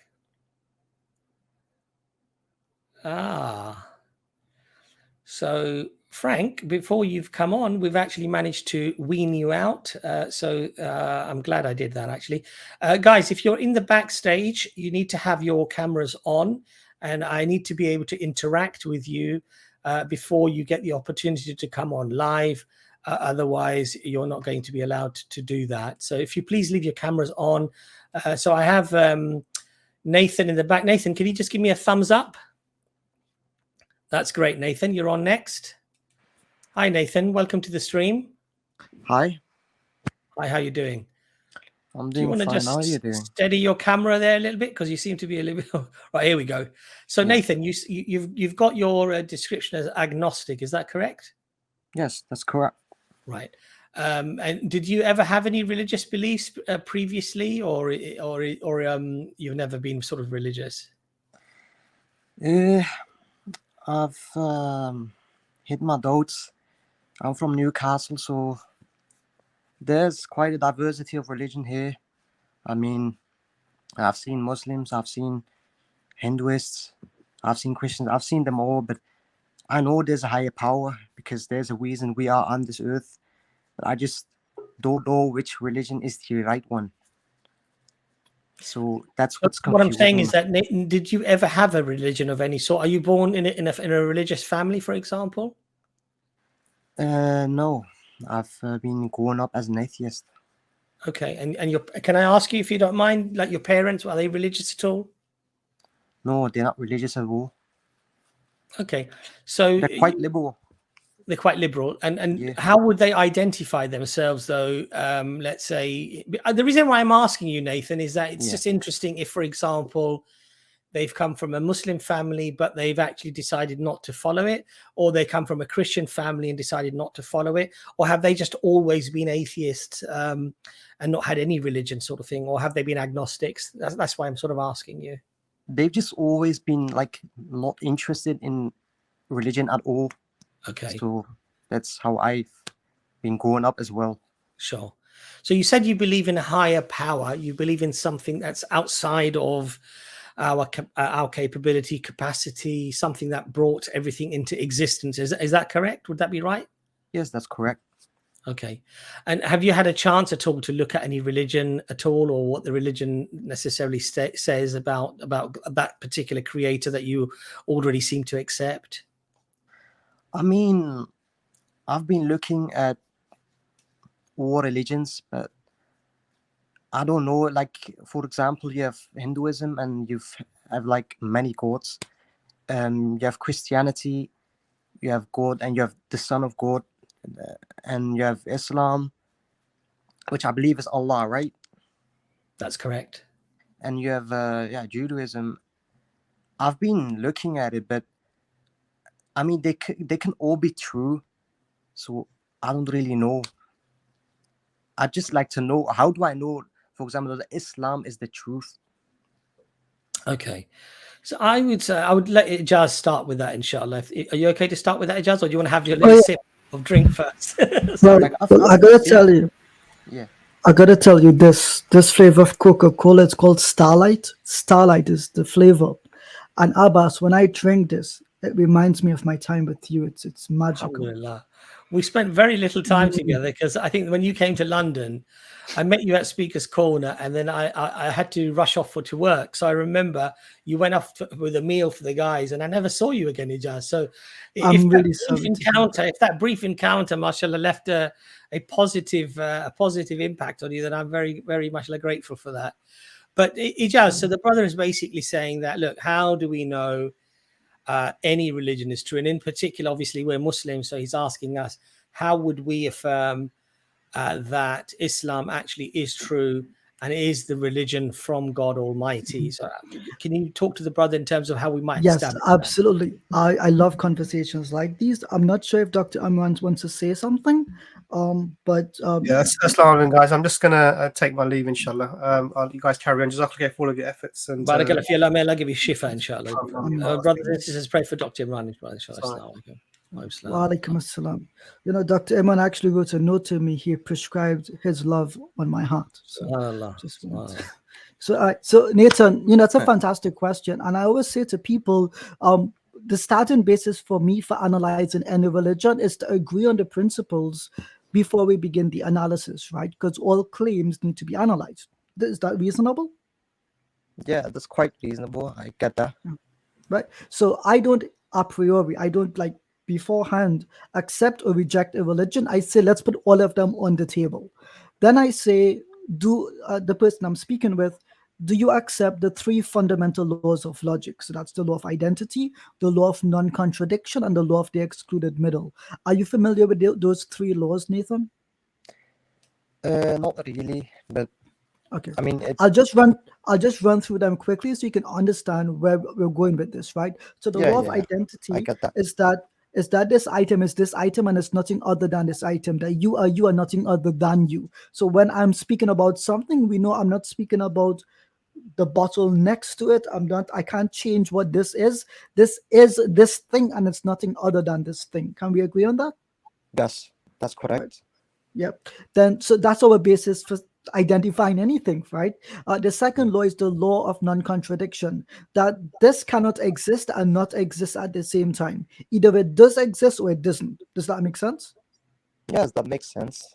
Right. And we use this law for anything, for most things, right? The law of non-contradiction. If someone, it's how you determine lies. It's how you determine if something is not what it describes itself to be. So, for example, if I said this bottle was a knife, you would say, well, no, that's a contradiction because this bottle can't be a knife. Either it is a bottle or it is not.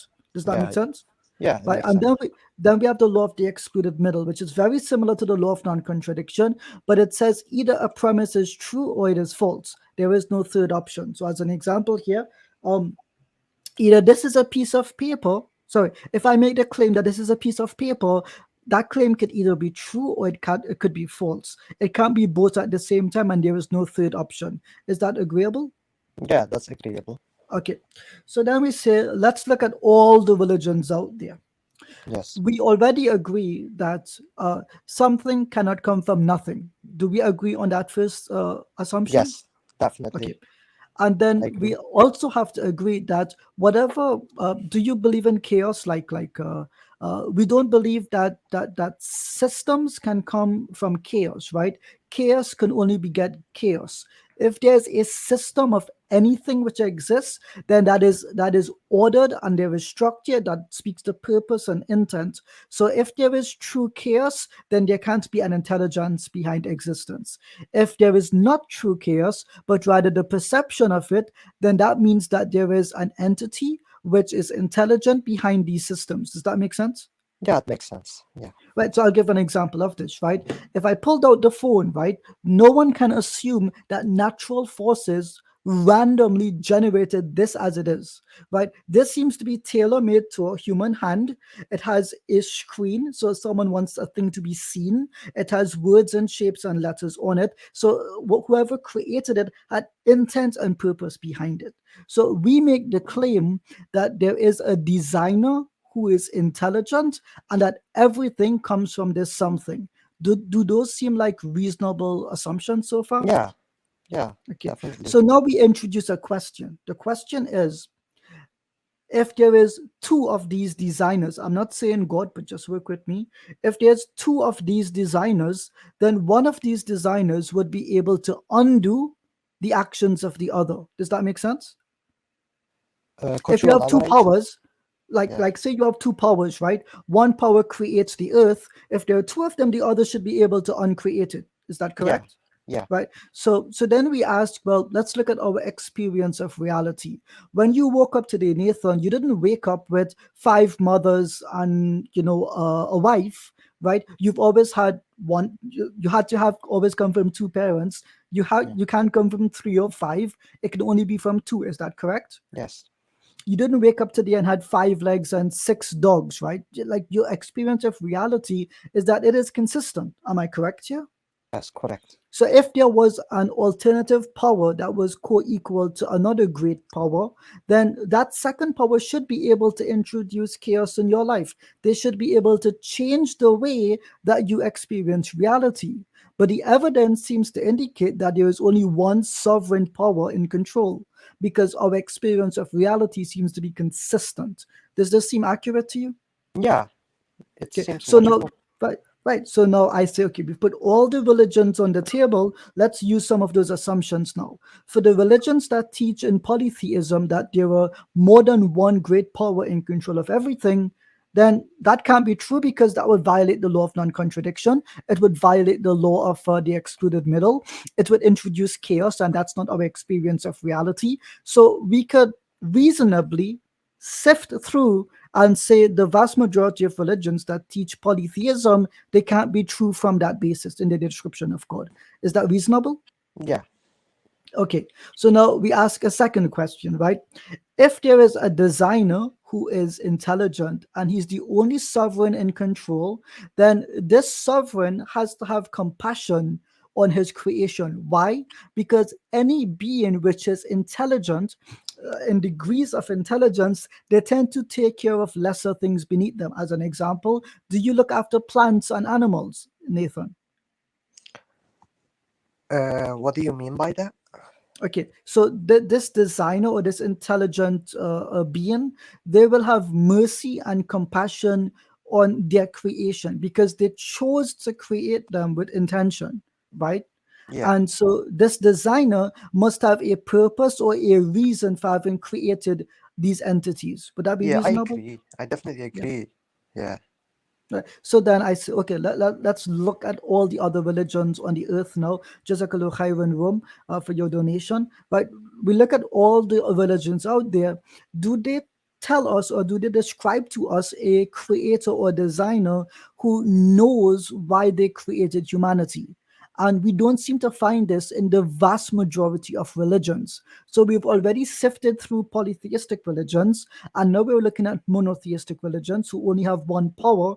And this one power has to be able to account for why humanity, why animals, why planets, why space, why trees, why intelligent life exists. And so I don't find that the vast majority of religions can give an explanation which is reasonable for why we exist. Does that make sense? Yeah, it makes sense. But if you So- could explain why. Right, so I'll explain why, right? Yeah. This intelligent creator, right? He chose to create us. Nothing put a gun to the creator's head and said, create these entities. So if God chose to create us, it shows intention. And if there is intention behind an act, then there is necessarily mercy behind it. Because you don't bring something from a state of non-existence into existence for no reason. There must be a reason or purpose. And by bringing something into creation, this is a mercy itself. Because you could have left that thing in non-existence. Am I correct? Yeah. Yeah. That God didn't have to create you, Nathan, but we believe that God chose to create each and every one of us, right? Yeah, So that's why I God didn't believe I'm here for a reason. Like, exactly. And this Yeah. is what Islam says. Islam says God didn't press a button and we just popped into existence, but rather it is that God chose to create each and every individual who has existed and will exist. And that this one God, after having created us, wants us to worship him and live a just life. And in this just life, we create a state of harmony and mercy for each other. Is that reasonable so far? yeah. So that leaves us reasonably with three main religions at this point. Because in Hinduism, they believe in reincarnation and all its variations, that God endlessly causes you to come back into existence again and again and again. There is no purpose for this. There is no end to your suffering. You can be reborn as an animal over and over and over and over again Yeah. and never actually come into be a human. There is no rhyme, reason, or mercy in that, right? How can a dog do something that's wrong? It's only following its nature. You can't moralize a dog.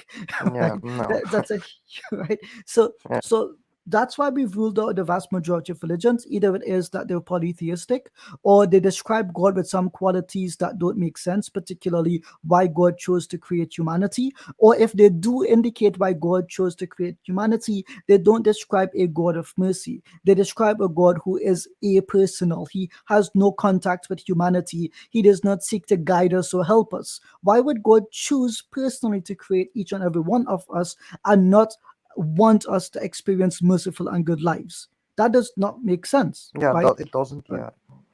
Otherwise, he would have just pressed the button and he wouldn't care who came into existence or not. But that's not the existence that we see for ourselves. So that only leaves us with three religions at this point. Do you know what those three religions are? I mean, yeah, I think it's Islam, Christianity, and Judaism. Judaism. Right. Yeah. And so now we say, okay, I am a Muslim, so I could be biased. That's why I'm asking you, Nathan, is this reasonable or unreasonable? Because if I'm biased, you are the one that can say, I caught you, you're just trying to get me to counter this, right? So let's keep going here. Yeah. Islam teaches specifically that this God who created us, he wants us to know who he is. And once we identify who he is, we know as individuals where our place in existence lies. So, for example, this God who created us, he considers us his representatives on the earth. We're not like him. We're not equal to him. We're not greater than him. We can't make him suffer. But because we are his creation, he's given us a system of way of living which can reasonably create justice in society. So even in the Qur'an, Allah mentions that the Prophet Muhammad, peace be upon him, he was not sent into the world except but to be a mercy to all of mankind, to all the people that exist. So this is interesting, right? So the message of Islam is to introduce mercy and justice in our lives.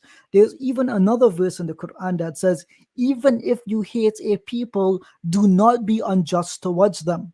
So God is not telling us that we can't have severe dislike for each other. I can't control how you feel about me, Nathan, nor can you control how you feel about me, right? To some degree, yes, but we dislike people and we don't love them. But God tells us, even if that is the case, and this tells us he understands human emotional intelligence, even if you should hate a people, be just towards them. Don't oppress them. And Allah says that the prayer of the oppressed is answered by him. So it doesn't matter if you're Muslim or not, if you're being oppressed, God will punish those who are oppressing you, whether in this life or the next. And he mentions this in the Quran. So I say, okay, let me then look at Christianity, because this is the second biggest religion. Well, it's technically the biggest religion right now. What does this God say about humanity? Well, this God seems to indicate that he himself had to suffer in some capacity for the sins of humanity. Well, already this introduces a problem, right? If God is all powerful and he is just and he is merciful, can the creation hurt him? And the answer has to be reasonably no, because he's our creator, we're not equal to him. Let me ask you a question. Do you think I can shoot an arrow and hurt God? No. So if God is all powerful and I am his creation, do I have the same kind of power as he does? No, definitely not. Yeah. Right. So hence the Quran says, "Laisa kamithlihi shay." There is nothing which exists that is equal to or greater than Allah, nor does it match him in his qualities and attributes. And this is the problem with Christianity. God can be harmed. The Son of God can be harmed. He was in fact killed, and death had mastery over him, right? Romans chapter 6, right? So this introduces a variety of problems for which Christians have ultimately said, these things we believe, but the knowledge of them and the reasons behind them are mysterious. Now, if God wanted me to be guided, and these are like the basic things to understand about him, why would he introduce knowledge which is intentionally mysterious? Right? Then you just push humans to be curious and they're left unfulfilled in what they can and cannot know. It doesn't really make sense. No. But then it says God can be harmed. That also does not make sense. And then it says, well, hold on. I'm doing away with the law, because this was the big thing with Christianity. It does away with the mitzvot, the 613 commandments that God gave. And now what's meant to guide you is the Spirit. Now, the problem that Muslims raise is this to Christians, and you tell me if this is reasonable or not. God tells us in Islam how society should be managed, because God wants this society to have mercy and compassion with each other and establish justice in the land. In Christianity, if God has done away with laws, and the Spirit is meant to guide you, then how are you supposed to manage an entire society or civilization based on everyone having a spirit that leads them independently? It doesn't make sense. Yeah. Right. So what Christians have done then is that they had ecumenical councils or unity councils. They came together and said, let us create creeds, doctrines, laws, and standards that Christians have to adhere to. Well, that's strange, right? In Islam, God gave us these things. We didn't need to come together and use our own biased human prejudices to create these laws. God already gave it to us, and he's the morally supreme being. So Yeah. this, for me, eliminates Christianity from the going. It's only down to Judaism and Islam. Am I reasonable in eliminating Christianity at this point? I mean, it makes sense. What you've said, it makes totally sense to me. Yeah.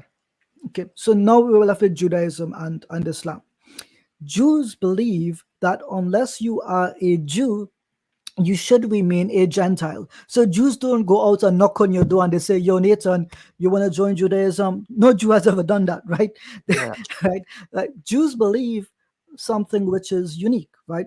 They believe out of everyone in humanity, the only other nation which is saved by the God that they believe in are Muslims.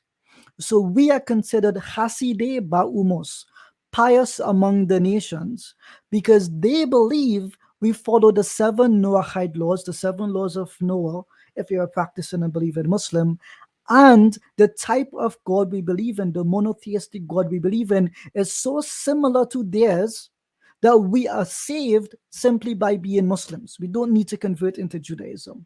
So here is the dilemma we've ended up with now.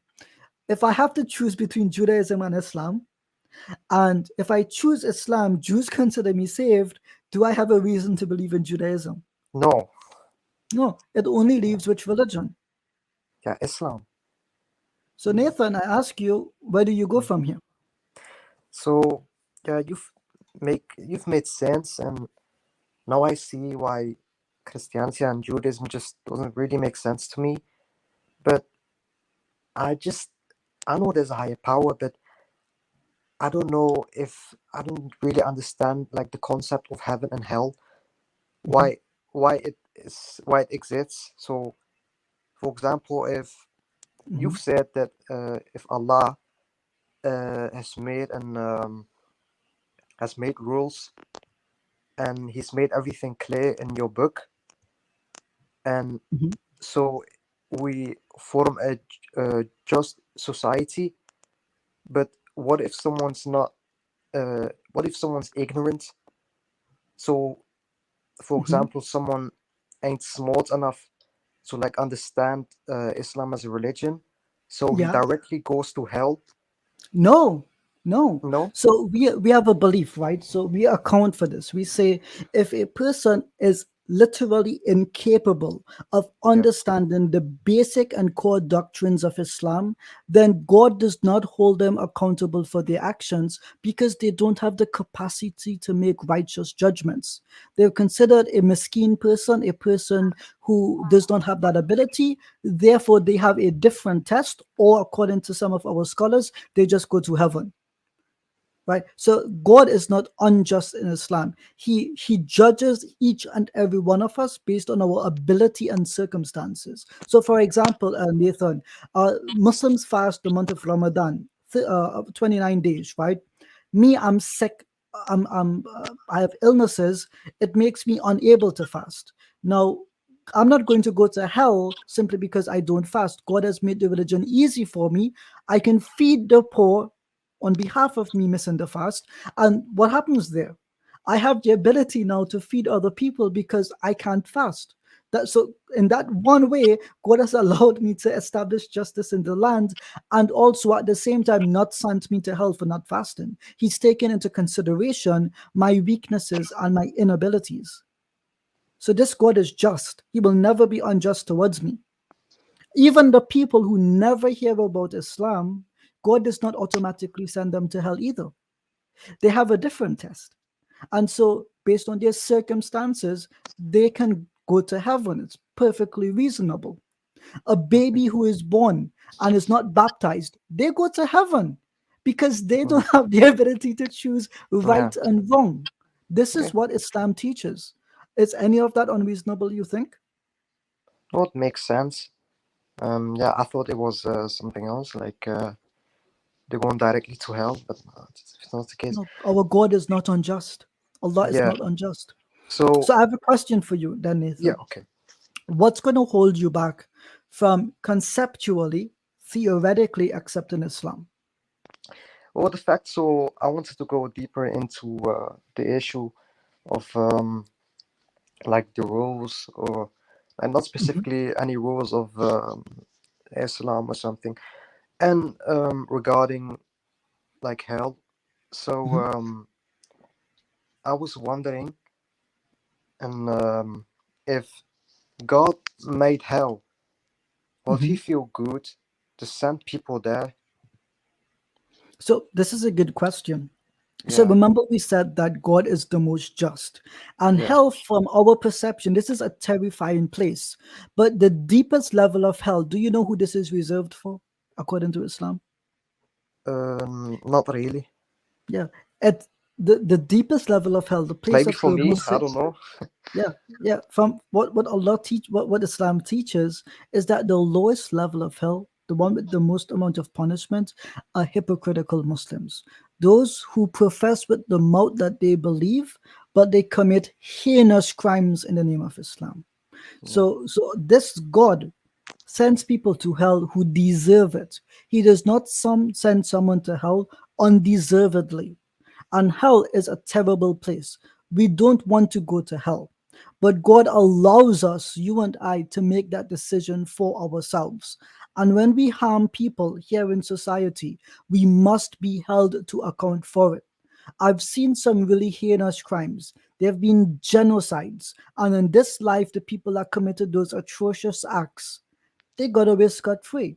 No one ever held them accountable. The Hague never investigated them. So people who do evil acts like this, they deserve to get punished. But a person who makes a mistake and eats something wrong mistakenly, or they were meant to fast and they forgot, these people have a way to atone and move on with their lives. God does not say because you're guilty of one sin that you're guilty of all. Christianity teaches that, by the way, and Judaism as well to some extent. But God in Islam says, yes, you sinned, but there is another teaching that we have. Had we not been a people who sinned and repented, God would have wiped us out and brought forward a people who did that.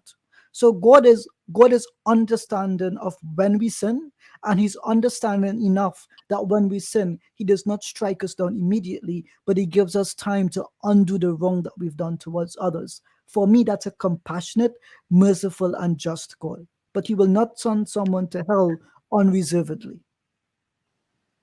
Okay. Yeah, that sounds quite reasonable. So I was talking. I have a Muslim friend at my school, and I was asking him regarding the how homosexuality takes place in Islam, and he told me that he thinks that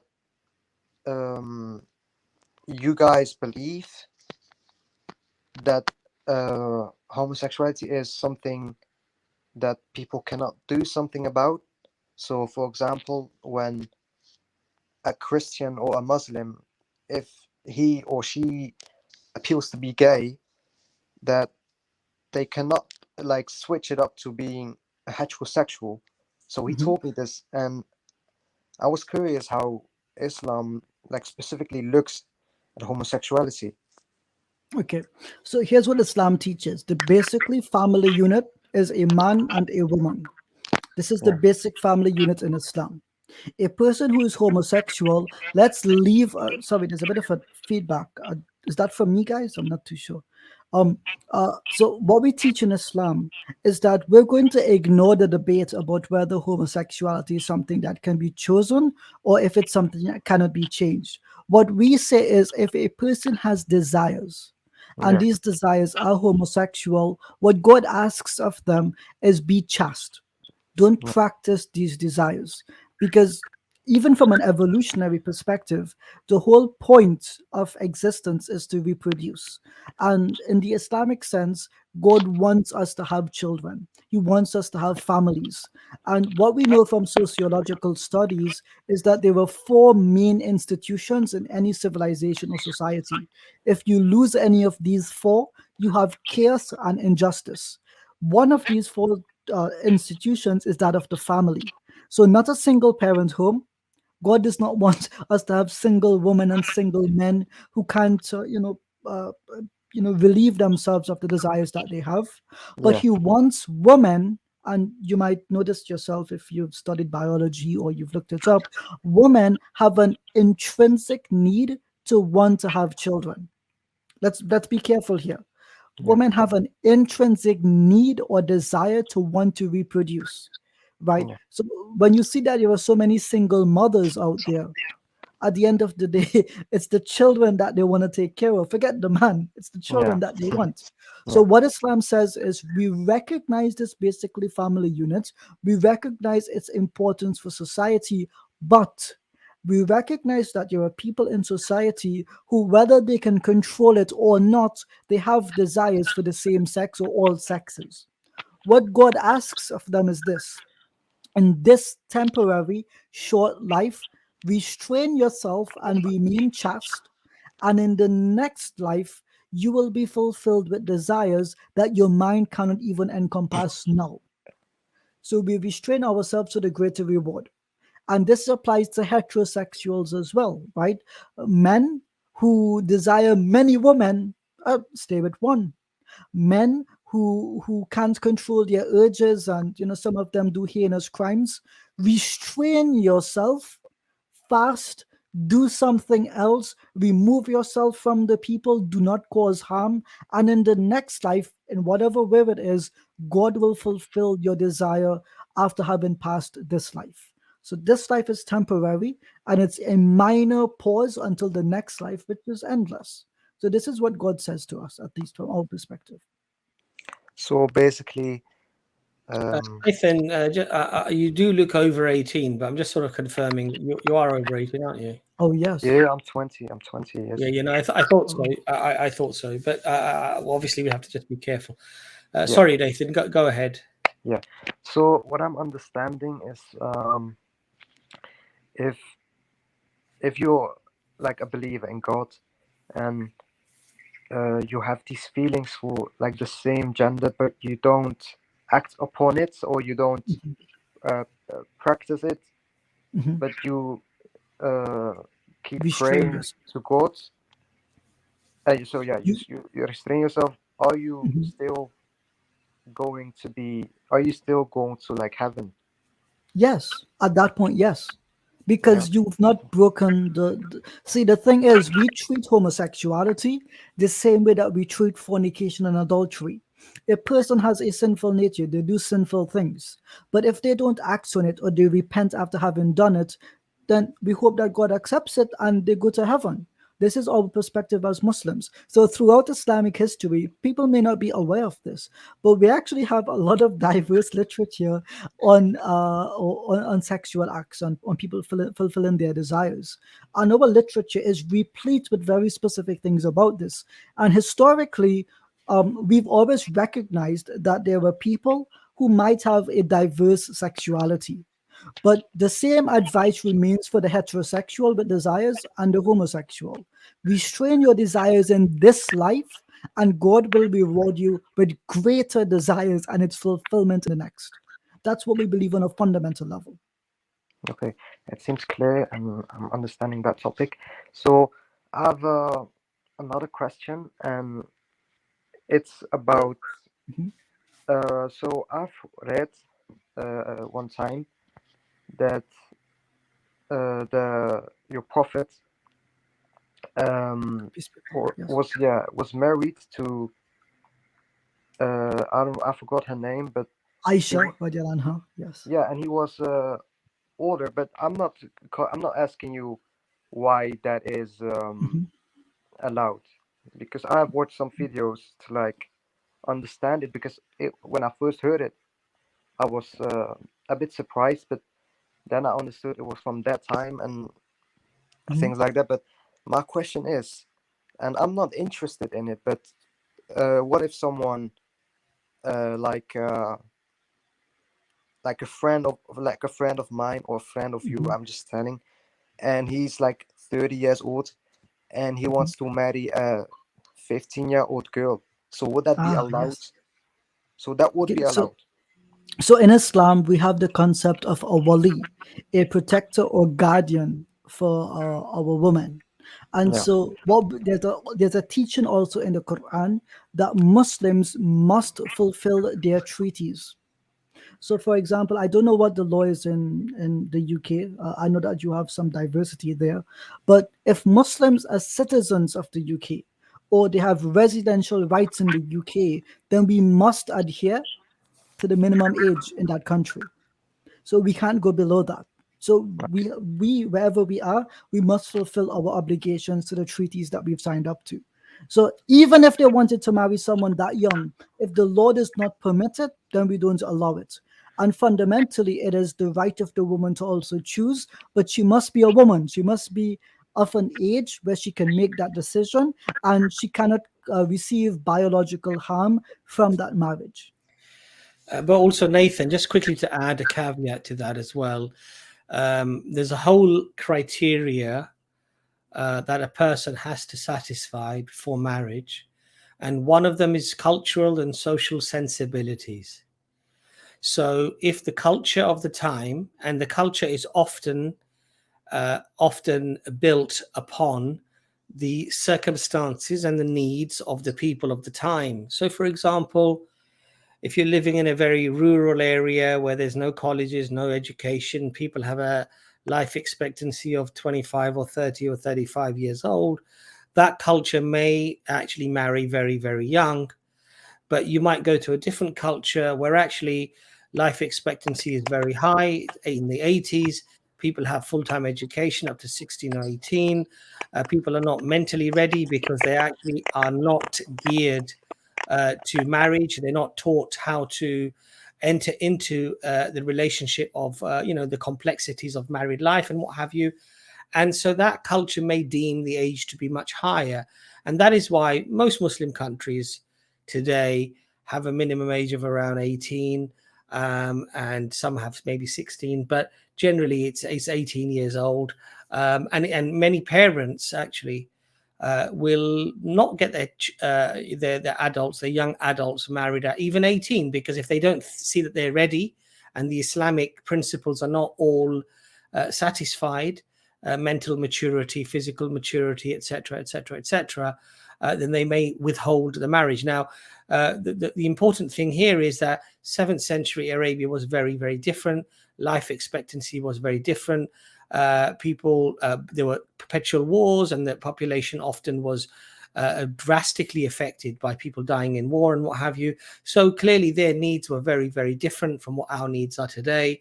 That does not mean to say that we say that it's morally questionable, because morality is subjective in terms of cultural and social consensus, and there is no let's say age per se that one can argue as a definite that in all cases it has to be this age or that age. And mashallah, Islam is very comprehensive in the way that it actually explains that. Okay, yeah, thank you for explaining. I understand it. So seems. Yes, Nathan, we can hear you. Can you hear us, Nathan? Nathan, your sound is somehow gone. Maybe your headset's not plugged in or something. I don't know if you can have a look at that. Can you hear us, Nathan? Just give me a thumbs up if you can hear us, because we can't hear you. Okay, I think we'll just take you off temporarily, Nathan. If you can sort your sound out, then we'll try to get you back on. Right, assalamu alaikum wa rahmatullahi wa barakatuh again. And we had a slight disruption there, but we've edited that bit out and then we'll repost the stream. So quite frankly, it doesn't affect anything. It just shows how immature and impotent and incapable some people are of living in this world with any sense of decorum or respect for anybody. But they're nobodies. They'll always probably be nobodies if they don't change their ways. And quite frankly, they're just a waste of space. We've identified you, and we will be notifying the authorities because what you did actually was illegal. And so as a consequence, you will be hearing from the authorities, from the police. And in future, if anybody does come onto our streams, we will make every effort to inform the authorities and have you arrested because it's actually illegal. Ijaz, sorry, we were having a fantastic discussion there with some of our other callers. We're going to probably end the stream very shortly anyway, but there's probably another half an hour, possibly an hour, up to an hour. We might be able to have other guests on. We're going to put the link for this particular stream in the description as well. So you're more than welcome to come on if you'd like to have a sensible discussion with us. I'll just put the link in the description in the comments as well, which is, it's just gone there. And let's just put it on to the screen. So guys, if you just click onto that link, which Brother Anis will probably put on the bottom of the video as well, the link is in the comments that I've just put in there, and you're more than welcome to come on. Now, Ijaz, we had a nice discussion with, I think it was Joe, right? Yes, it was. That was a good discussion, but I think fundamentally what I found, and I find this very, very surprising, is that there still seems to be an awful lot of Christians out there, a huge number of Christians out there, who still say that the Bible actually is the word of God, and they get their guidance from the Bible, and how they should worship God, and what they should think about God, and think about worshiping God, and all of these things. Basically, yes, it comes from the Bible. Now, when you mention to them that, well, the vast majority of biblical scholars actually agree that we don't actually know what the Bible actually is, and that what the words of Jesus actually are, they seem to be very either reluctant to accept that, or they seem to feel that actually no, the Bible is somehow preserved regardless of the evidence. So what would you say to that? Why do people still argue that? Well, simply because they're not studied on the issue. And I can't really blame people for not knowing, because it's not typically something that internally Christian circles would discuss with each other. Many of us have been to Bible studies, and the most amount of questions that they ask is not who wrote the text, why they wrote it, where it came from, but rather what does the text mean? And it is more of a spiritual experience as opposed to an intellectual exercise. This may differ with Islamic studies, where both the intellectual side and the spiritual side go hand in hand, aql wa naql, reason and revelation. So we will explore the authenticity of a thing, or its transmission, or its provenance, alongside the meaning of the thing. So it's a difference in the way that our religious institutions treat with scripture, with the lay people, basically. Yeah. So is it a fair comment to say, when we do say that the vast majority of Christian scholars actually are claiming that these are not really the verbatim the words of God or the words of Jesus, is that a fair statement to make? Or are there an awful lot of scholars who have produced scholarly works, written books about this topic, about the historicity of the Bible, or textual critics of the Bible? Are there a lot of scholars who actually claim that no, indeed, this is the word of God, and that this has been preserved, and it's a pure form of guidance? Does that actually happen in the academic world? So for the vast majority of Christian academics, regardless of the authenticity of the scripture or its reliability, they still affirm that in some way it is from God, because all things are ultimately created by God. And as long as the Bible sounds familiar, it looks familiar, that is sufficient for many of them. So for them, it's a bit different with us, right? Even if a word is changed, we will have an issue with it, because we believe that scripture is directly from God in wording and meaning. But for Christians, the word in does not have to be from God, and the meaning does not have to be exact, just familiar. So when Christian scholars sign on to this, that's what they have in mind. Secondly, they hold to something called the Chicago Statement of Inerrancy. Typically, if they're Protestant or evangelical, what this statement says is that the originals, those are authentic, but the later copies and the later editions, they can and most likely do have mistakes, alterations done to them. So when they affirm scripture, what they mean to affirm is what God originally intended to reveal, as opposed to what does exist and is circulating today. That's very interesting. So really, we're not actually making false claims as Muslims here. We're quoting pretty much what is generally agreed within academia. Yes. One of the interesting things I remember when I heard lectures by Bart Ehrman, who's also a textual critic, and he says that the earlier that we go, the more errors we seem to find. And so as we go back further and further and further, instead of the errors actually being less, which one would expect if something is close to preservation, in fact, the errors are exponentially worse the earlier we go. And obviously he says that this was because, initially they weren't, everybody wasn't literate. There weren't really professional scribes there. And so many errors, many interpolations and things actually crept into the text, assuming within the first 2 or 3 centuries. And so what we end up with in the 4th century and the 5th century are already things that have been, changed, rapidly, so many times throughout the early history. Is that a fair comment by Bart Ehrman? So many Christians criticize Bart Ehrman for his beliefs, particularly statements like the one that you've just mentioned. But what Bart Ehrman says is actually quite conservative compared to what Christian academics themselves say, right? So many people would have heard Bart Ehrman say something along the lines of, no two Bible manuscripts agree, right? Okay, that sounds interesting. But then we had someone like Dr. David Trubbish saying hardly a sentence among the manuscript matches, right? One is significantly different from the other. So why aren't Christian academics being critiqued for their own statements, right? So it just seems to be the case. I think that Christians have used Bart Ehrman as a pariah, a way to express their frustration and disagreement when, if not the same, considerably worse statements are said by their own scholars and teachers. Yeah.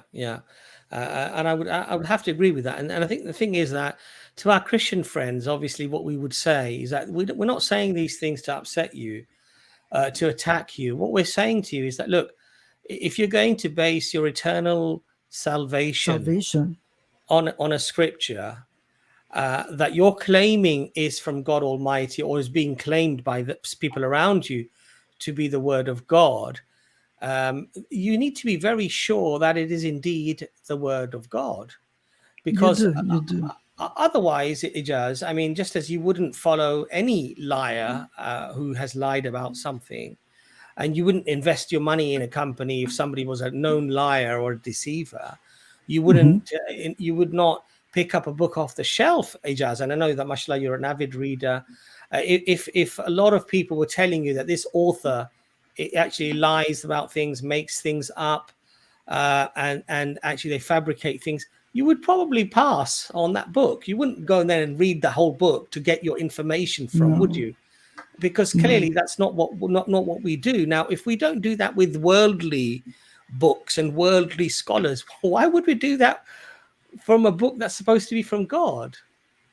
Yeah, I agree with your reasoning completely and totally. And it's really fascinating that when we get Christians on the stream who said that they study academia, that they read books, they do debates like we had earlier, and then you go an inch deep into these topics and suddenly they're intellectually drowning.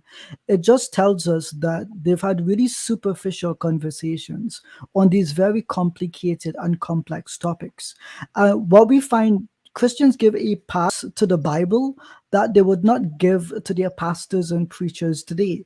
How many Christians would trust a pastor who says, this is what the Bible says, and then he misquotes it repeatedly? you would not trust that person. You would think No. either it is they're intentionally misreading or they can't read. You wouldn't trust, completely what they say.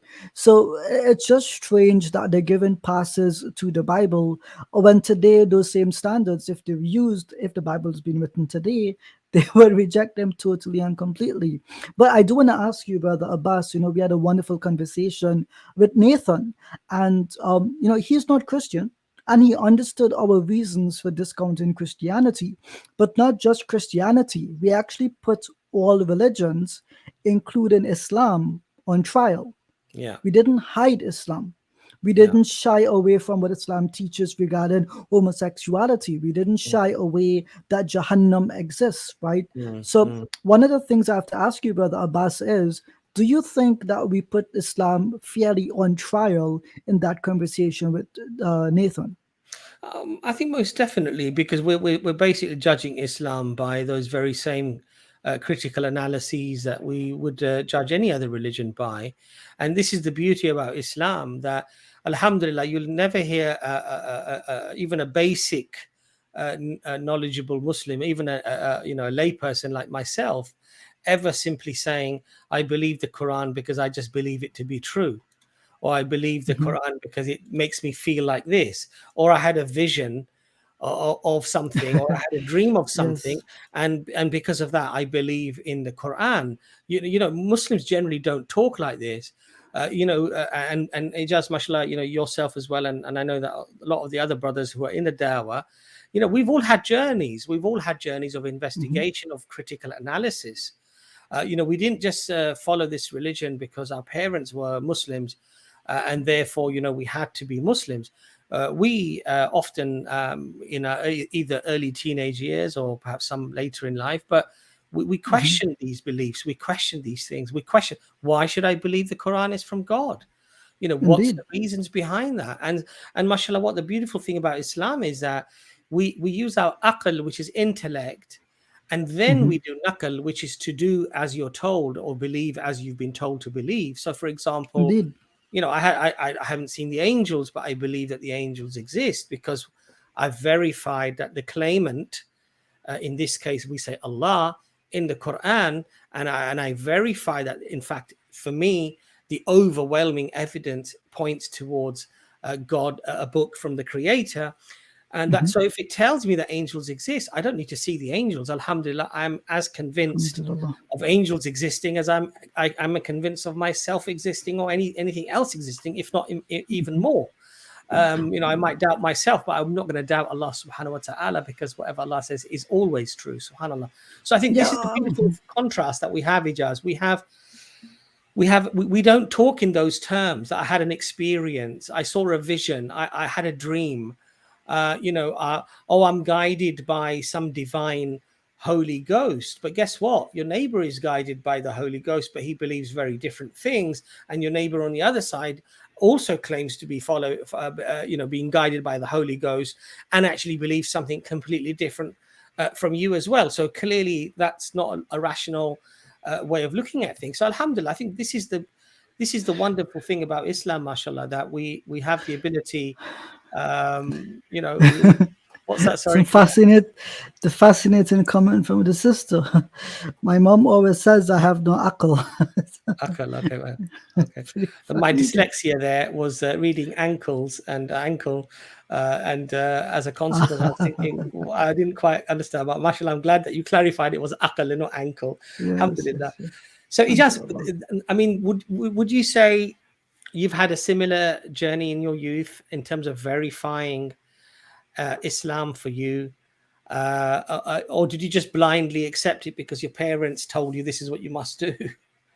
Well, everyone has a curiosity about them, right? And everyone has the ability to read and experience things. And in Trinidad, everyone celebrates everyone else's holidays, right?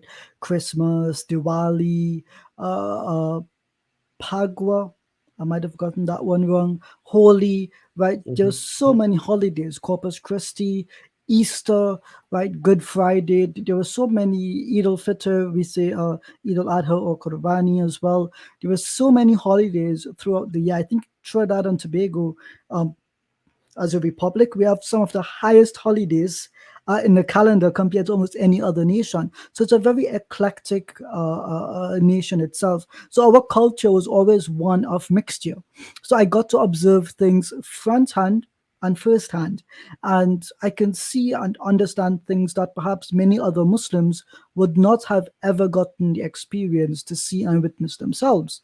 And ultimately, you know, when one thinks about their faith and they consider what the Quran says, the Quran asks some brilliant questions that I don't think any other faiths, either their scripture or the writings of their greatest teachers, ask you to consider, right?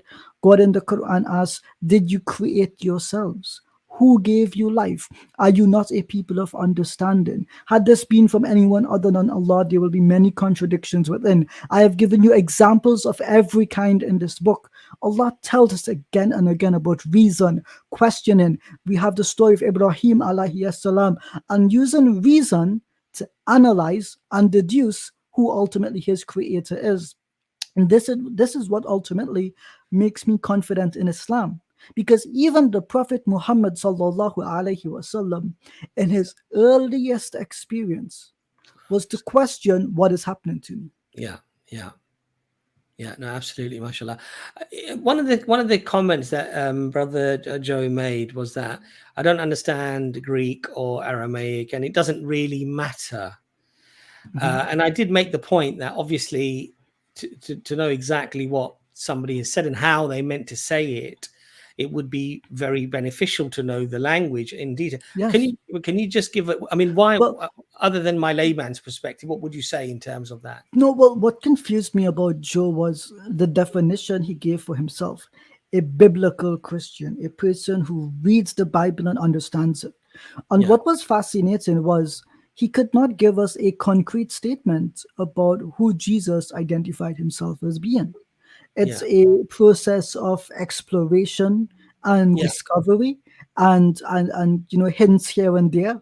I question quite often how a person can bring ambiguity to the identity of God as a Christian and then say that we Muslims lack a relationship with God, when on a very fundamental basis we understand and know who Allah is, and we get this information in explicit, clear, consistent, concrete statements, axiomatic statements, foundational statements. You don't get the same with Christianity for either the Holy Spirit or Christ Jesus. You get some of this very similarly for the fact, oh, mashallah. Assalamu alaikum. Mansur. A model has joined our stream today. Alhamdulillah. Mashallah. Alaikum, Ustad Mansur. We've got the mashallah dawah wise, alhamdulillah, who've kindly come onto our stream as well, which is mashallah lovely. Jazakallah khair, Mansur. We're not going to go on for very long. So I know. I just wanted to say Trump coming on anyway, alhamdulillah. You know, I wanted to come earlier, of course, but I had some other issues. No, perfect. I just want to just really say how much we appreciate all that you're doing. Barakallah feekum, because what you're doing is something that is essential anyway. It's not something that we shouldn't do, because this is a model that I think we need to establish, in which we fill a gap, a void, and this gap is filled with information where people can make up their own choice, make up their own mind. They can understand. And you see, people who are of critical thinking would know obviously where the truth lies. So it doesn't matter if you have detractors and if you have opponents and if you have people who are trying to sabotage you, who are trying to stop your dawah in some way, shape or form. But alhamdulillah, Islam is something that, you know, it needs to be reckoned with intellectually, reasonably. I mean, this is what our aim is. So what you're doing is a great thing, and we hope that our viewers, your viewers specifically, understand that we're not here just for an amusement, like a pastime, you know, a week, a day in a week or something. We're taking our time from work, taking our time from other activities, just to share with you, just to empower you. And this is one of the themes that, as you probably noticed in Dawah-wise, we want to empower our Muslim youth, our Muslim brothers, and even though those who are not in their youth, in their prime, their 40s, 50s, wherever, this is an opportunity for all of us to engage in a shared learning and experience, where we can share our experience, we can share what we know, and we can learn from you, and then we can then take this next generation of dawah forward digitally, inshallah. So I want to just express my support here with all that you're doing, brothers. Jazakallah khair, Brother Mansur. And for all the viewers who are not yet subscribed to Dawah Wise, please, I would say definitely do that. They have some mashallah amazing content. The content you had the recent few months with Hinduism, and you invited on many speakers actually who were quite very well educated and respected within the Hindu community, which I thought was great, because I think we don't want to just bring people on and just debate and sort of just try to win a debate as a show. We want to really get down to the intellectual arguments, from their perspective, and not misrepresent people. So alhamdulillah, really valuable content. So please, brothers and sisters, definitely subscribe to Dawah Wise as well. So we've got Robin Boom on, and I know that we've had Robin on previously as well. Robin, you're probably going to be our last guest today, but welcome to the stream, Robin. Yeah. Oh, thanks. I've actually only just joined on. Can you hear me all right? We can hear you certainly. just fine, Robin. Yes. Okay, no, that's good. Otherwise, I would sort of go on to just sound only, but it's good that you can see me. Yeah, so look, in our last stream, we're discussing the book of Revelation that I got into, and I just want to correct something that I had said to you, Ijaz. One of them was that I thought Justin Martyr had a list of the books, a number of books in the New Testament, but I was wrong. Justin Martyr he mentions 18 in his writings, but to do with the book of Revelation, I did find a quote that came from Justin Martyr's dialogue with Trypho, and it's the reference is 81:4. Moreover, also among us a man named John, one of the apostles of Christ, prophesied in a revelation made to him that those who have believed in our Christ will spend 1,000 years in Jerusalem, and that hereafter the general and in short the eternal resurrection and judgment of all will likewise take place. So John was authenticating basically the book of Revelation, and also Justin Martyr was, and also saying that the person that wrote the book of Revelation was one of the 12 apostles of Christ. So that's a testimony sort of, within basically 100 years of when that was written. So when you guys, try to say, well, John, who wrote the gospel and also who wrote the epistle and the Revelation, was not one of the apostles, I think that's it was like the disciple who wrote these 5 books actually, including 1 John, 2 John, and 3 John. So Robin, just do me a favor. So that's one of my things. Yeah, Robin, just a note, this isn't the Historicity stream. That is carded for this Sunday, but I'll just engage quickly with what you said. This would not be within 100 years of Christ's ministry or life. It would be shortly thereafter, although I'm willing to grant it's very near to that. And in this statement, what he authenticates is one particular statement that he is aware of, nothing beyond that. To say that this authenticates the book of the Revelation of John, this is somewhat different. So his awareness of what it contains of one statement does not mean it authenticates the entire book. And that he does not note the Gospel of John, which is obviously different from the book of Revelation or any of his pastoral epistles. It just gives us awareness that he is aware of at least one statement that is similar but not the same as in the book of Revelation today.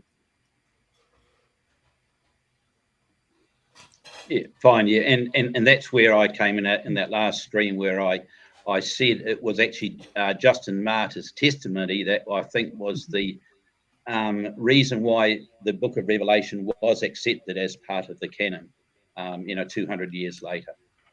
I'm not but so look, sure I did put about a little that. post up there before. Yeah. Okay, well, as I say, I know it was a split decision whether that book should be included or not, but I think that was one of the leading reasons. Arguments. We don't really know the reasons. Eusebius and others didn't make it. Didn't say why it was, but they just said there was a split decision on it. Thank you for that. But anyhow, if you're talking about being trying to objectively critique Islam and the Prophet, that's one of the issues that I have with a lot of Muslims, that they come along with their confirmation bias and they naturally accept something that the Qur'an states or that Muhammad supposedly stated. For instance, the belief that Muhammad was the last and greatest prophet, so he was greater than Jesus and more important than Jesus. And I guess, my objection to that is that, Jesus, we know, had a divine origin. You Muslims also believe, as we Christians do, that, Jesus, that Mary was a virgin, that, there was an immaculate conception. And the other things with Jesus is that, he performed a whole lot of miracles, which were just commonplace as part of his ministry. And his teachings have, in the gospel accounts, are in quite contrast to what we sort of read in and it makes sense, because a lot of what Muhammad, I think, would have learned in his day would have been just hearsay from other people who were, had some sort of Christian background in there. And I know Muhammad referred to the Injil and the Torah. You Muslims say that the Injil and the Torah that we have today have been changed from what Muhammad was making reference to. So I would like to know, what happened to the Injil and the Torah that Muhammad made reference to. So just quickly on this, Robin, there were quite a couple of things in there that you said. To begin with, we don't believe that Jesus had to be clear, maybe the statement divine origin, we don't believe he is divine himself, but he is gifted by God with the ability to do miracles. If by divine origin you mean his miraculous birth, Muslims would use the term miraculous as opposed to divine origin. We don't believe, to be clear, we do believe that Muhammad, peace be upon him, is the imam of the prophets, but this is because he comes with the final revelation and God has raised his maqam or station to this point. We don't believe he is the leader of the prophets because of greater miracles or of greater, like things that he did. It's really down to God to make that decision of who occupies that office. But otherwise, the Qur'an says that we don't make distinctions between the prophets, meaning we don't believe in some and reject some on whim or desire. We accept what Allah subhanahu wa ta'ala has taught us about the prophets, and we accept all of them who he has mentioned and who he has directly stated about. My last point on this would be, yes, we do believe that the Bible has been corrupted. It's not the same as the Injil. In the Quran, Allah mentions that he gave the Injil to Jesus, peace be upon him. He did not give it to his disciples or his companions or people decades later. It was something directly in the hands, figuratively, of course, to Jesus, peace be upon him. And when you ask the question, what happened to the Injil? Allah tells us in the Quran, chapter 2, verse 106, that when he sends a revelation, it abrogates the other and it is caused to be forgotten, that which is abrogated. So right now, the final authority for us is not the Injil, it's the Quran. And so in that process of abrogation, the Injil, we believe, basically is no longer intact or circulating amongst us. Maybe some teachings in meaning may still be around us, but they're not determinative for our faith as a Muslim. But perhaps it is Ustad Mansur or Brother Abbas, one of the two can expand on this. He's coming there because he's obviously just come on, so I'd love to hear what he has to say. That's right. I mean, there's very interesting questions, Robin, you've mentioned, but I think there seems to be some kind of pattern that we notice in the type of questions that comes from our Christian friends. Perhaps it's because our Christian friends are not someone who's read directly our scripture, our Qur'an, or the life of the Prophet, or even the statements and teachings of our Prophet Muhammad sallallahu alaihi wasallam. So if you were to read the Qur'an directly, you would see how the Qur'an engages with the people of the book. The Qur'an addresses the Jews and the Christians with an honorific title as you are the people of the book. So that means you have a divine scripture that God sent to you, and the Quran engages on that level, not on the level of like you are someone who has no divine guidance whatsoever. So you had prophets and messengers sent to you. But you will notice one thing, though, the Quran affirms as well as rejects. So what the Quran affirms is the common ground between us.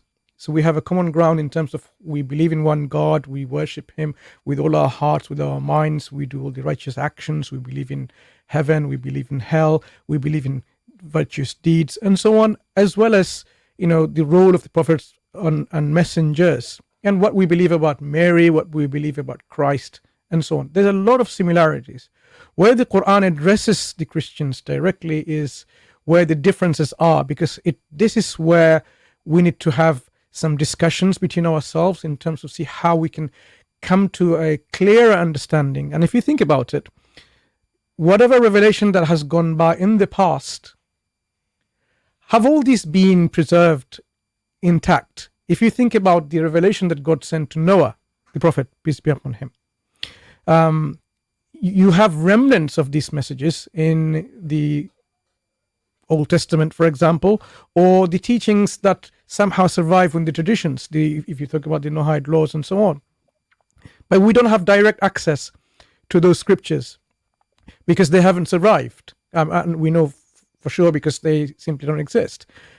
But if you look into the other scriptures, for example, the scriptures that are supposedly believed as scriptures by the Jewish community, you would be surprised to know that even in recently, in our century, we discovered some of the Dead Sea Scrolls in which they rediscovered some of the Qumran scrolls, which were something that was lost for thousands of years. They were not aware of those Psalms, for example. Now we have just discovered them. So throughout time, as time went by, somehow the message that was sent before may have been lost. And if we now compare the Dead Sea Scrolls that we find with, there's an echo coming from somewhere, I apologize, probably it's not mine.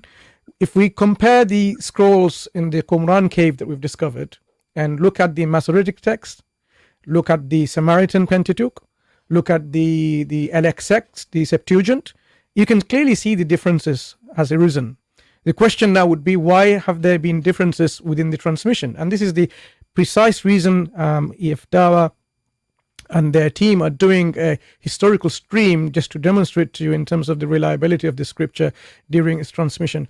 So we know that if a text is not meticulously preserved by memorization, as well as in a written form going hand in hand with its preservation, things can get changed. And this is quite demonstrable by looking at the manuscript evidence that we have in private hands or in the museums or in the libraries all around the world. So we know the difference between the Samaritan Pentateuch, for example, and the Hebrew Pentateuch. There are clear distinctions between them. So when we address the issues about the similarities or differences within our scripture, how the Qur'an talks about the person of Christ and his message and so on, you have to understand that there is a possibility, even by looking at reason alone, that the historical, the guidance or the message of the gospel that Christ has preached may have been during its transmission somehow got changed. And as we now know from looking at the gospel accounts and manuscript evidence, whether it be the Alexandrian tradition or the Byzantine tradition, and Ijaz can fill you in terms of how we weigh these, or even make them in terms of quality standards, which one's more weighted than the other. They're not the same. So the Quran has to be addressed and looked into in a different lens, in a lens in which it is giving us an information which we need to understand how is it giving and why is it giving it. Because one thing for certain, as more and more scholars are looking into the Quranic narratives of Christ, Quranic narratives of the actual gospel message, they're coming to the agreement that this seems to fit with the historical Jesus. It is not how we see the Christology that we find in the Gospels, for example. The Christian scholarship doesn't believe the Gospel of John, for example, is representing the message that Christ indeed preached. There's a higher Christology within that Gospel. Look at how the Qur'an presents it. So if you come to approach the Qur'an in this lens, you'll realize the Qur'an is actually making a critical point. I mean, then you realize, why is the Qur'an and how is the Qur'an able to do that? Why isn't the Qur'an just simply copying it? If the Qur'an was copying the information that was in the milieu at that time, in the historical milieu within the Arabian Peninsula, for example, why isn't the Qur'an copying that Christ was crucified? Why isn't the Qur'an copying exactly some of the things that you expect the Qur'an to copy? But instead, it's giving you some additional clarification that this isn't the case. And what we do find now, for example, in crucifixion example, is an example where I think we can talk a lot about it, in the sense that we find the earlier Christian communities had this belief that Christ wasn't crucified in person, and our church fathers, not ours, your church fathers had to write volumes against these heretical Christians, which they heresies, because you don't write books and all your treatises against a group of Christians to refute them, because they came to become very prominent. So these belief, now we know, was prominent among the Christian communities at that time, believe that Christ wasn't crucified, and that's why, whether it was Origen or Irenaeus, they had to go and write to warn other Christians not to believe in this, and they were presenting some kind of orthodoxy. But if you have learned about, I'm sure you have, because this is your religion, there were many proto-orthodoxies. In fact, there wasn't such thing as Orthodox Christianity within the first few hundred years. And this is where we are saying you need to look at the Qur'an with the lens that, what is the possibility that this is a fresh divine revelation? What is the possibility that this revelation is coming from the same source, correcting the information that is there in the past that's gone by? Yeah, yes, Robin, you're going to say something. That's your mantra, and the reason why it's your mantra is because that's the sort of dogma that you cling to. So you've got to sort of say that story, because anything that contradicts the Quran, you will actually sort of not accept as being true.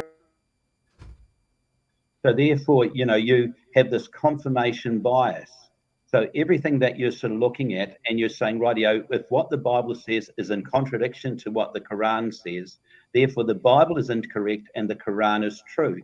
Even though the Quran came some 600 years, or in the case of Noah and other prophets, thousands of years, had passed by since that happened. So that's your confirmation bias. So therefore, you can't actively critique the Quran, because it disagrees with all the other historical record, not just as far as the crucifixion is concerned, not just what the New Testament says, but as you rightly say, there are the many, and I accept that there were a number of different Christian groups that rose up. Obviously, Marcion was one of the first ones, and there's quite a bit of pushback against what Marcion held to be true. So Marcion, as you probably, he only accepted Luke's gospel, and he only was teaching. He sort of think that Christians should have to live under the Jewish laws and that sort of thing. You had a number of different Gnostic groups that had come about. So these kind of sort of sects and groups, they're kind of looking and saying, okay, what is the truth? What is the real truth? So having a sort of a different dialogue and having a different investigation into some of these things isn't necessarily something to be shunned and sort of pushed away from, but I think actually should be embraced. And let's go, and going back to your Dead Sea Scrolls reference, the sort of Qumran, yes, if you look at the Isaiah, there's 2 scrolls of Isaiah, and actually both of them have contradictions between them. So, but those contradictions are very, very minor, and they sort of don't sort of take away the sort of basic sort of theme of it. And same as sometimes, if we look at parts of the New Testament, okay, so there were difference between the Codex Vaticanus, there were difference between that and the Codex Sinaiticus and other things. You've got differences in the Latin Vulgate and some of these early manuscripts, but those differences are just very, very minor. They don't take away from the actual theme and understanding of human lostness and sin and that we sort of need redemption in Christ, you know. So that's the general Christian message that still comes through in spite of some of the supposed interpolations. Now, those interpolations, I guess for me as a Christian, okay, I've got to ask, okay, were they deliberately added, or were they deliberately left out, or were they mistakenly left out of some of the text?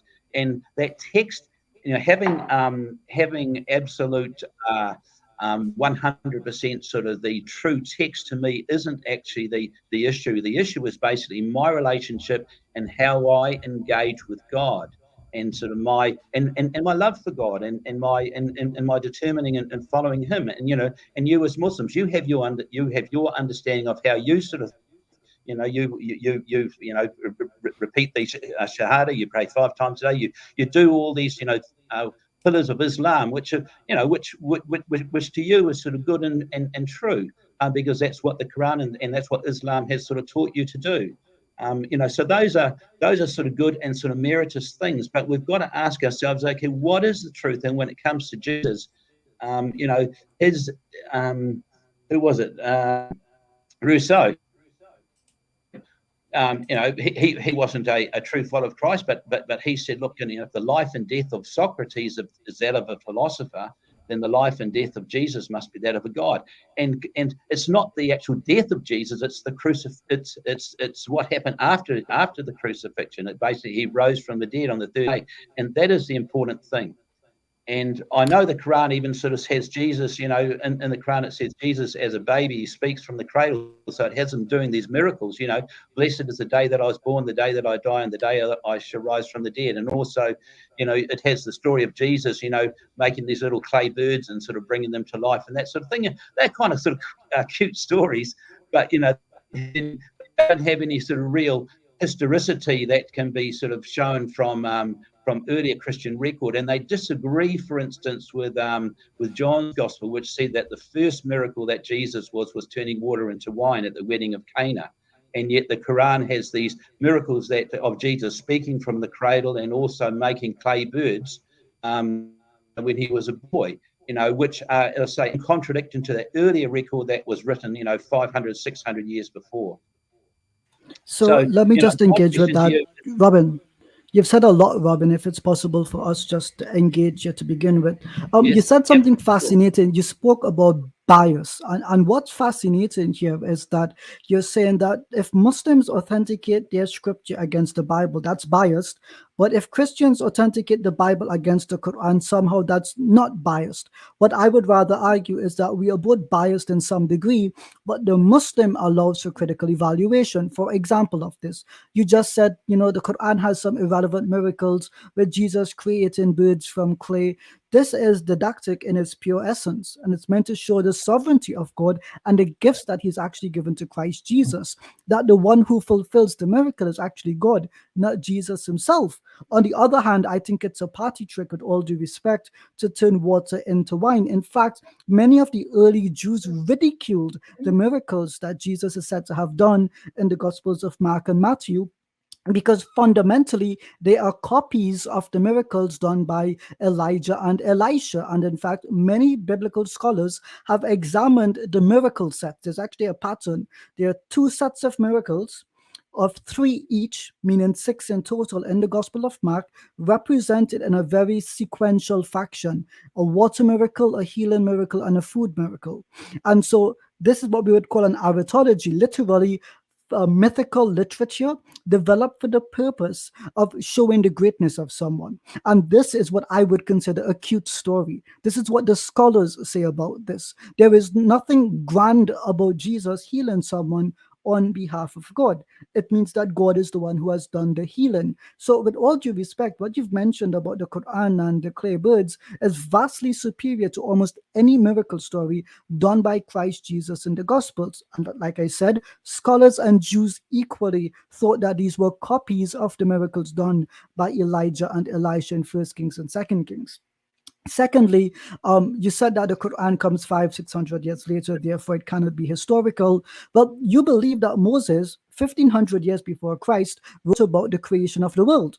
Moses was not there when Adam was created. He's writing about information in the past. And so you equally believe that God, who is sovereign, can give us information about the past. So the God of the Qur'an can clearly tell us what happened at the time of Christ with no issue whatsoever. And to be quite clear here, the Qur'an is vastly more historical when it comes to Christ Jesus than the Gospels are about Christ Jesus, even about the crucifixion. The Qur'an says that those who argue and believe in the crucifixion in some way, that they disagree with each other based on a dhann, based on a speculation. Historical speculation. And biblical scholars agree we have zero contemporary, first-hand, first-rate, documentary witnesses to the crucifixion of Christ Jesus. In fact, they say this most significant evidence that Christ was crucified is not the Gospels, it's not Christian tradition, it's something called a continuity, that many Jews were crucified at that time. If Jesus lived, he must have died, and therefore if many Jews were crucified, Jesus was crucified. Not even the Gospels matter here, Robin. So when you speak about historicity, the Quran seems to be directly on point. Come on. Well, do me a favor here, Robin. Just want to add something here, what Ijaz has said, basically. Robin, if you allow me to explain a little bit more. So, you see, as I mentioned, there seems to be a pattern, again, when we are interacting and engaging with our Christian friends. This very notion that the Quran comes later, so that means it's away from the historical reality of what happened, historical truth. And this is clearly something that I think yourself and our Christian counterparts, they need to really understand and drill it home, what this really entails. The creation stories, the stories of flood, for example, I mean, none of the writers of the Bible, whether it's the New Testament writers or the Old Testament writers, none of the writers were present in those events. And yet, hundreds, if not thousands of years later, these stories are recounted and these stories are narrated within the scripture, and you have no problem whatsoever in accepting them and believing them to be divine, believing them to be coming from the divine source. So if we are going to have two standards, if we're going... Are you disagreeing? Don't. I'm objective. I'm objective in the book of Genesis. We are finding difficulty hearing you. Sorry. I don't accept some of those stories. Robin, we're struggling to hear you. Robin, we're struggling to hear you. If you might just maybe switch your camera off, it might get a better bandwidth to be able to, because the voice is breaking up and the video's sticking. Please go ahead, Robin. Okay, yeah. So I don't accept a lot of what the book of Genesis says as verbatim. I don't accept it. In fact, the book of Genesis, it is maybe Christian or Jewish tradition and understanding that it was written by Moses. I don't think it was written by Moses. I think there's a lot of evidence. I'm a textual critic. I think there's a lot of evidence that it is a post-Moses writing, and a lot of biblical scholars these days sort of think it was probably written around 400 or 600 years BC. So it wasn't written around the time of Moses. Look, there's so much stuff that you guys have said that I'd really love to respond to, but unfortunately I've actually got to go. I've got an appointment at the hospital, so I'm going to have to sort of leave you guys, but I'll sort of try to pick things up again maybe on Sunday. And I'd love to. No problem. I mean, we can continue that discussion later on. And all the best for, if it's your appointment, all the best for your health. For coming on, but just to point out that, we need to have one standard, and most importantly, how do we ascertain the truth value of any scripture, it is from God or not? Because if we are going to use our critical tools and say this part is not from God and that part from God, how do you even become sure that this is indeed the revelation from God? Because you're using some artificial tools and saying, I don't trust that and I don't trust this and so on. And then you're saying, that might be it.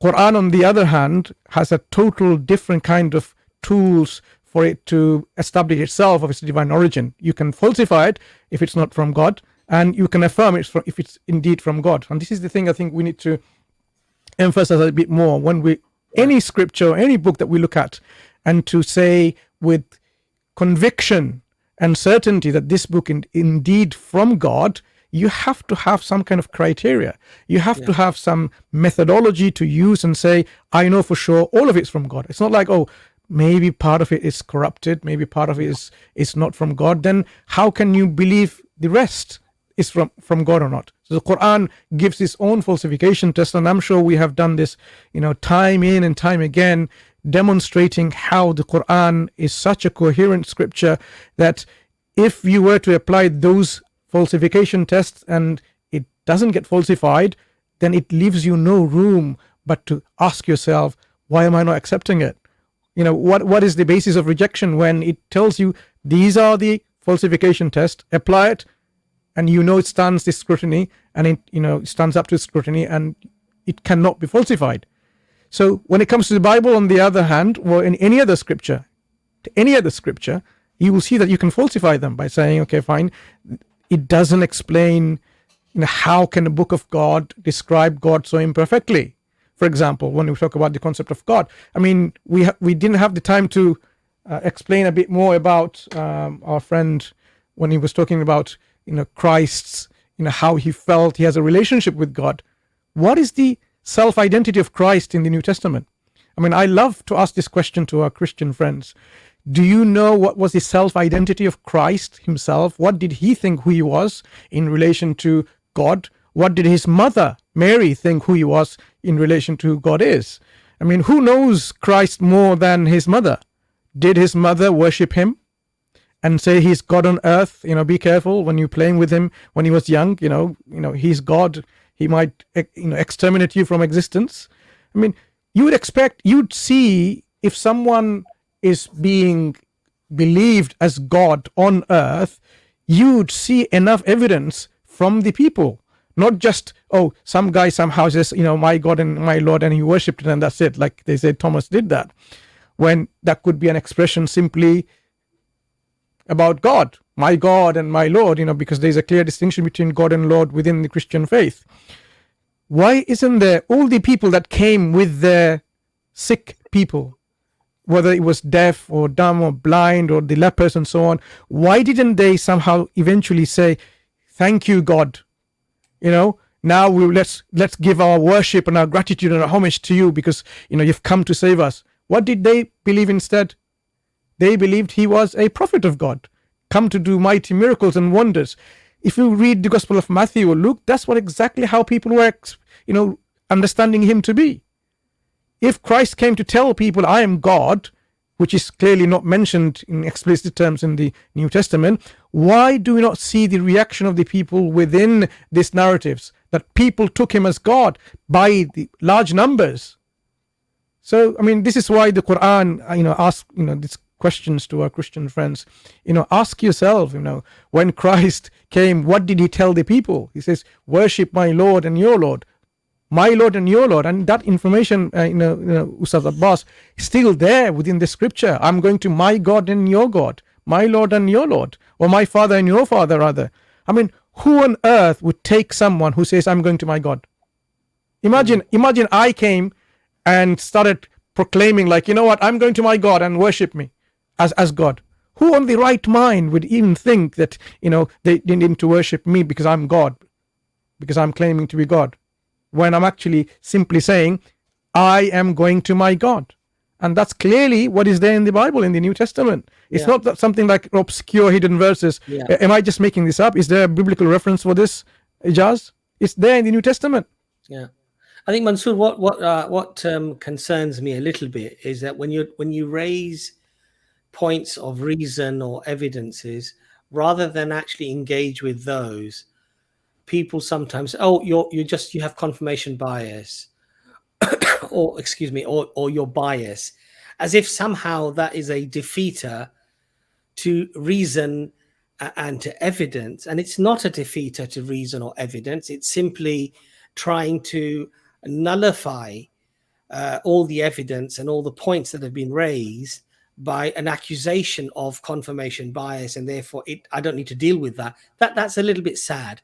But I think also when Christians say to me, but he was from a divine origin. Well, we are all from a divine origin. Our souls are created by God, and our souls are given, inserted within the bodies of inside the womb of the mother We believe that life comes from God Almighty.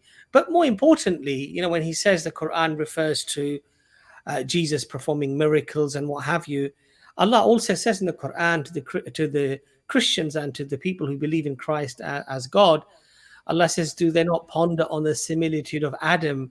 We created Adam from neither nor father. So in other words, Allah is telling us that, look, yes, Jesus is a miracle of Allah, but Adam was also a miracle of Allah, and Allah created Adam from neither mother or father. So it's easy for Allah to create Jesus from without a father, just having a mother. So these are really, I think, arguments really fundamentally that are very incorrect. And I think when you look at what the Quran is actually saying, I think it makes perfect sense. I think the other thing he mentioned is that, you know, about the miracles of Jesus performing miracles. We believe that all of the prophets perform miracles, but we do not attribute those miracles to the prophets themselves or somehow having power themselves. And in fact, Ijaz and Mansur, you can probably quote the verses in the Bible whenever Jesus is talking about his miracles. Who does he attribute the power of the miracles coming from and the works that he's doing? He always attributes it to God Almighty. I cast out the demons and I, you know, kill the lepers and bring the dead alive with the finger of God, he says, right? I mean, obviously we don't believe that Jesus necessarily said exactly those words because we don't know what Jesus said. But from a Christian perspective, you do believe that Jesus said from the finger of God. In other words, he's attributing the power, the glory, and the miracles to God Almighty. So I think these arguments are, you know, Christians sometimes make these arguments without really thinking about all of the other verses in the Bible that actually point to a prophet of God, a human being who ate and he drank and he lived just as a human being lived. And so I do find these sort of arguments somewhat, or you know. Yeah, maybe I just could add very quickly here. You know, often what we see is they make the virgin birth, that he's born of a virgin, as if something this is miraculous. This somehow demonstrates his divine origin, because if he's not a son of a biological father, earthly father, God must be his father. He must be the son of God, and on same extension, he must be God the Son.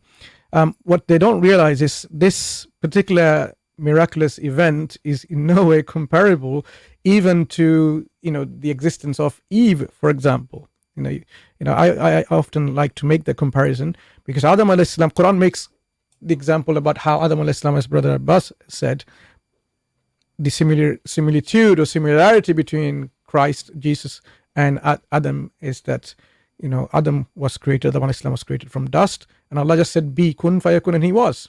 So look a step further. How many ways that we can have human beings created? How many combinations and permutations you can have? You can have from no father and no mother, from no male or female.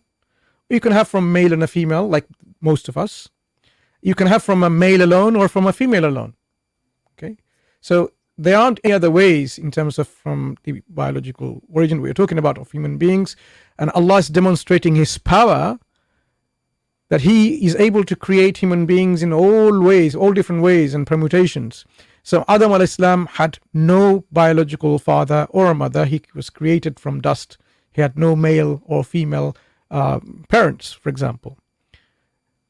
Isa alayhi salam, or Jesus Christ, he had a mother. He came from a female only.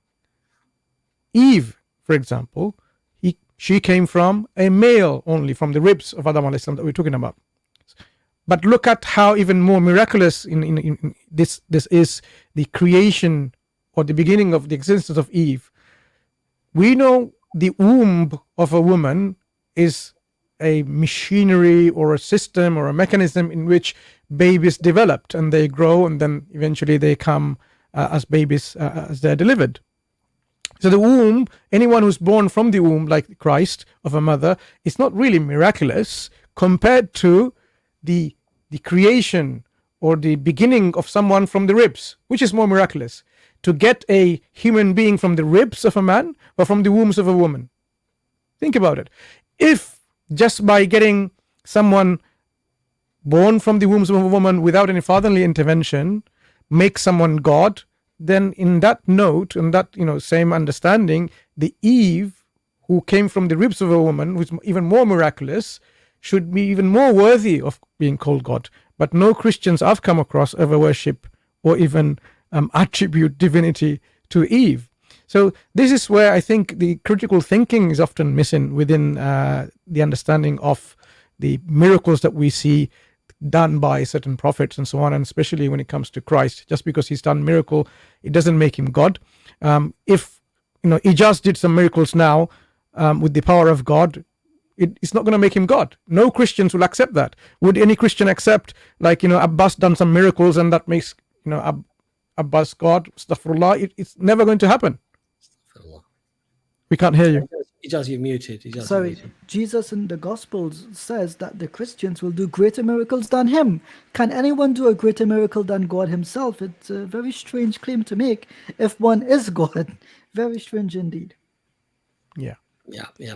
So we've got a couple of other guests waiting. Do we have time to get anybody else on, Ijaz, or what do you think? But it's basically up to you, Uncle Abbas and Ustad Mansur, because it's pretty late in your area, the UK. It is.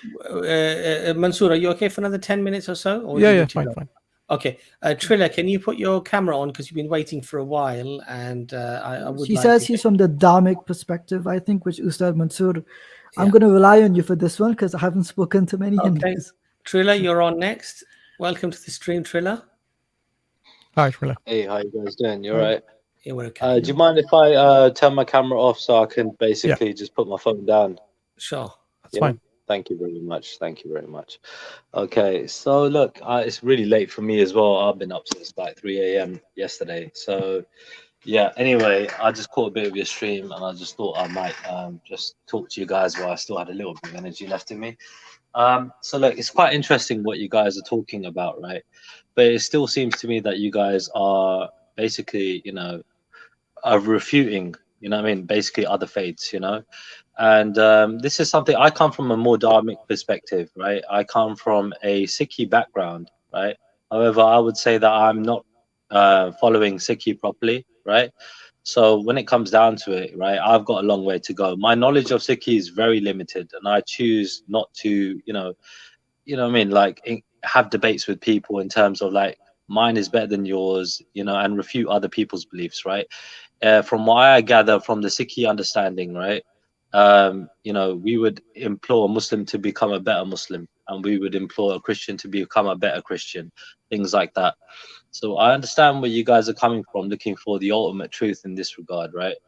But generally speaking, looking at it from a dharmic point of view, comparing Islam, right, respectfully, I have to say that our beliefs are quite different, and we have to accept that they are always going to be different, and therefore refuting one another is really and truly baseless, and it isn't going to really lead anywhere.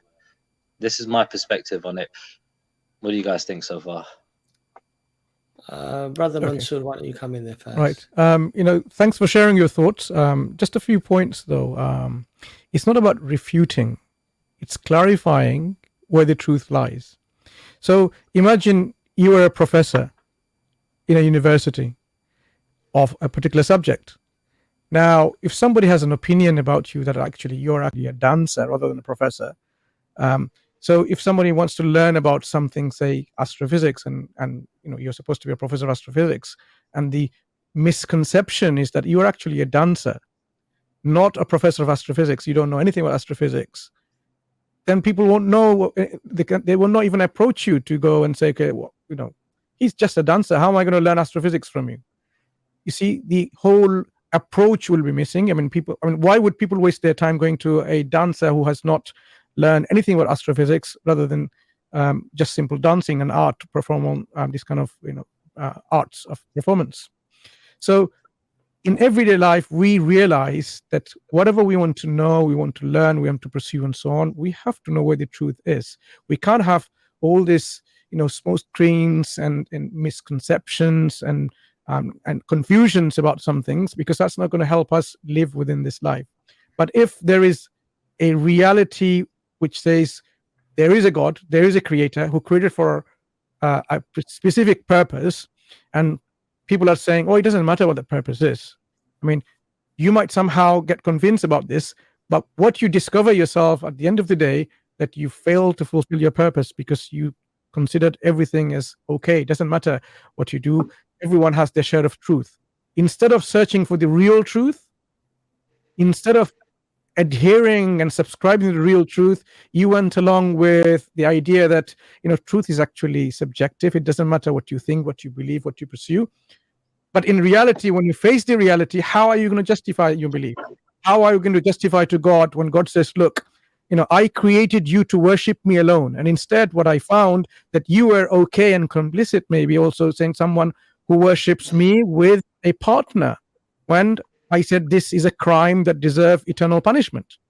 How would you justify that at that time? You wouldn't be able to justify it because you would not have any. You wouldn't have to, right? You respectfully, you wouldn't have to, because God already knows the constraints, right, of, you know, the life that you basically, you know what I mean, that you are living. So in that regard, right, God will already understand. You don't need to justify it. God will already understand what your constraints in life are. Right? And that's how, just to take your thoughts forward, and that's precisely the reason how God, knowing our limitation, our weakness, and our constraints, he gives us revelations to clarify all this misconception that they might have happened in the past. When a fresh revelation comes, what does it do? It clarifies the errors and falsehood that crept into God's revelation, if it did. For example, like in the past, historical teachings that we find, you won't find some kind of anonymous, all the same everywhere, in whether the Eastern religion, Western religions, or Abrahamic religions. There seems to be a lot of differences.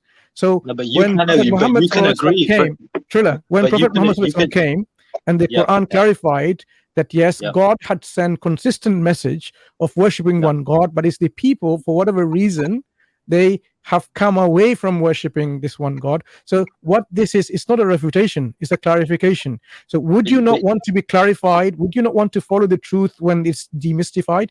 Or would you want to still follow mystery and confusion? Which would be a better approach? Yeah, I don't mind people telling me what their beliefs are, right? But when it comes to when it comes down to it, right, like I said, the looking at it objectively, looking at religion objectively, and which is the the right path in that regard, right? Again, we are all coming from, generally speaking, biased points of view, you know what I mean, right? Just us alone, right? So when it comes down to it, I'm completely fundamental in my belief, right? I completely believe that Sikhi is the ultimate way, right? However, you are going to believe that Islam is the ultimate way. So we are already coming from a biased point of view. Now, we can argue this objectively as much as possible, but we are still going to be biased, right?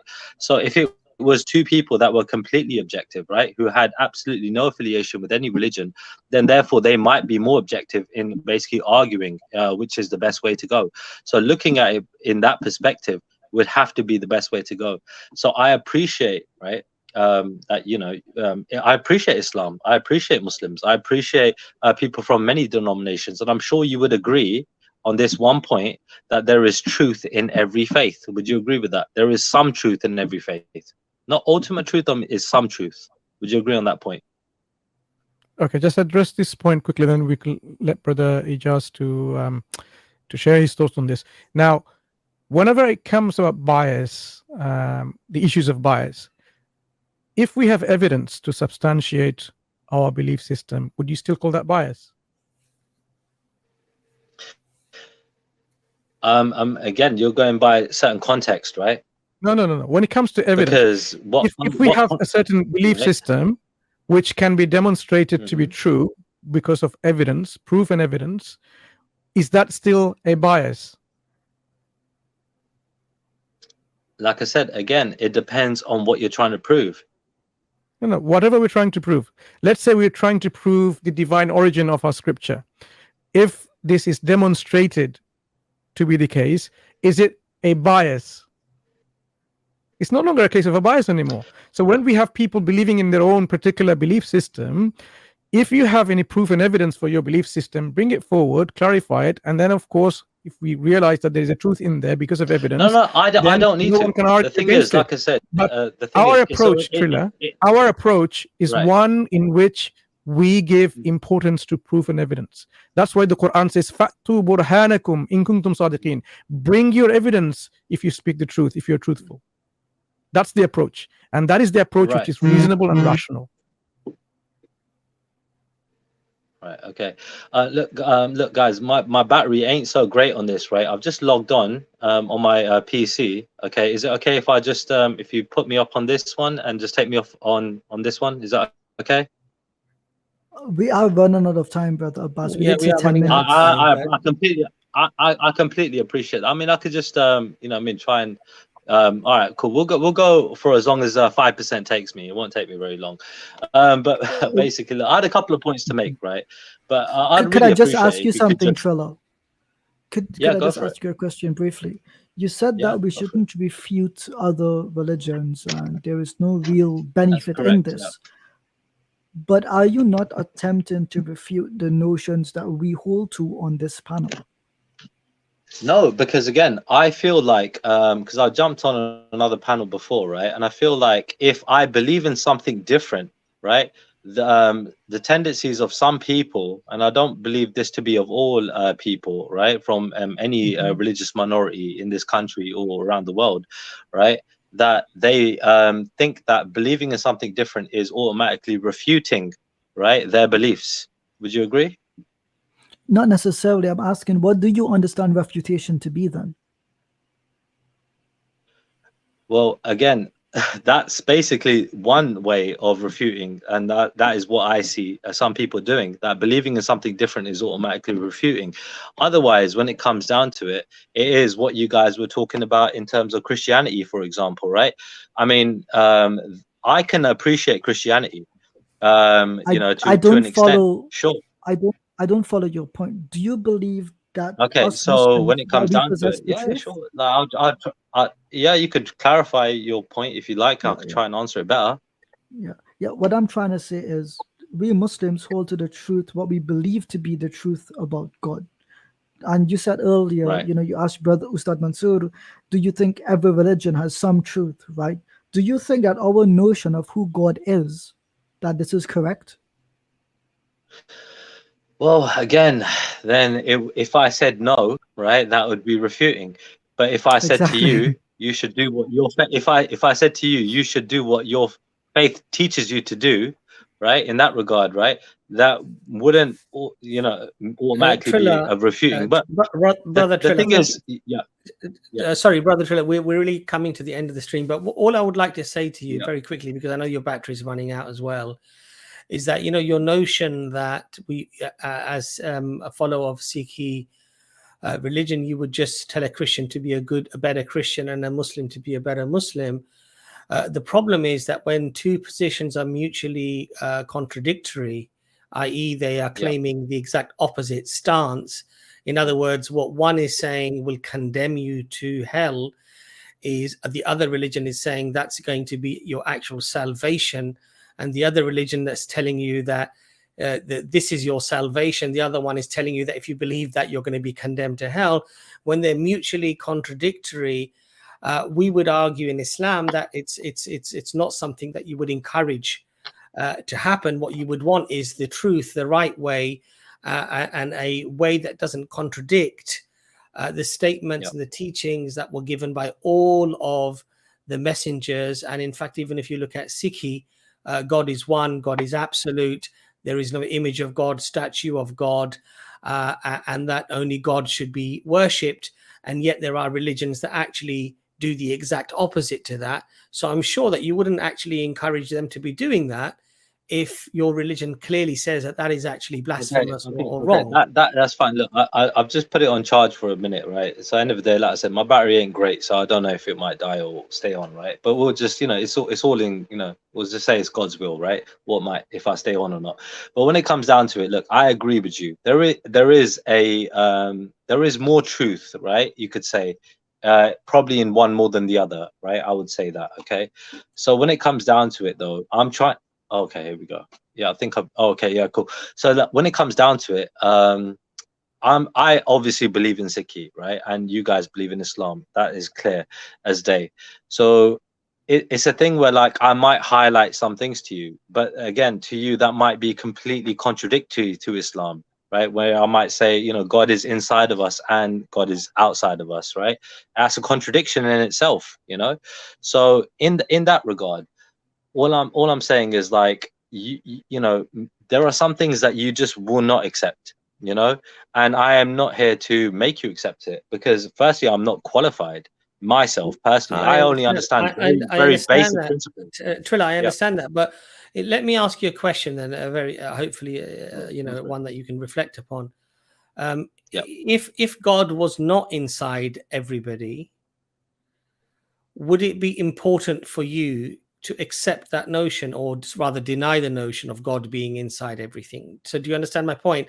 If God actually was only in the heavens and he was not inside all of us, would it be wrong to then believe in God being inside everything? Do you see my point there? I understand your point, and yes, it would be. But the thing is, like I said, looking at it objectively, right?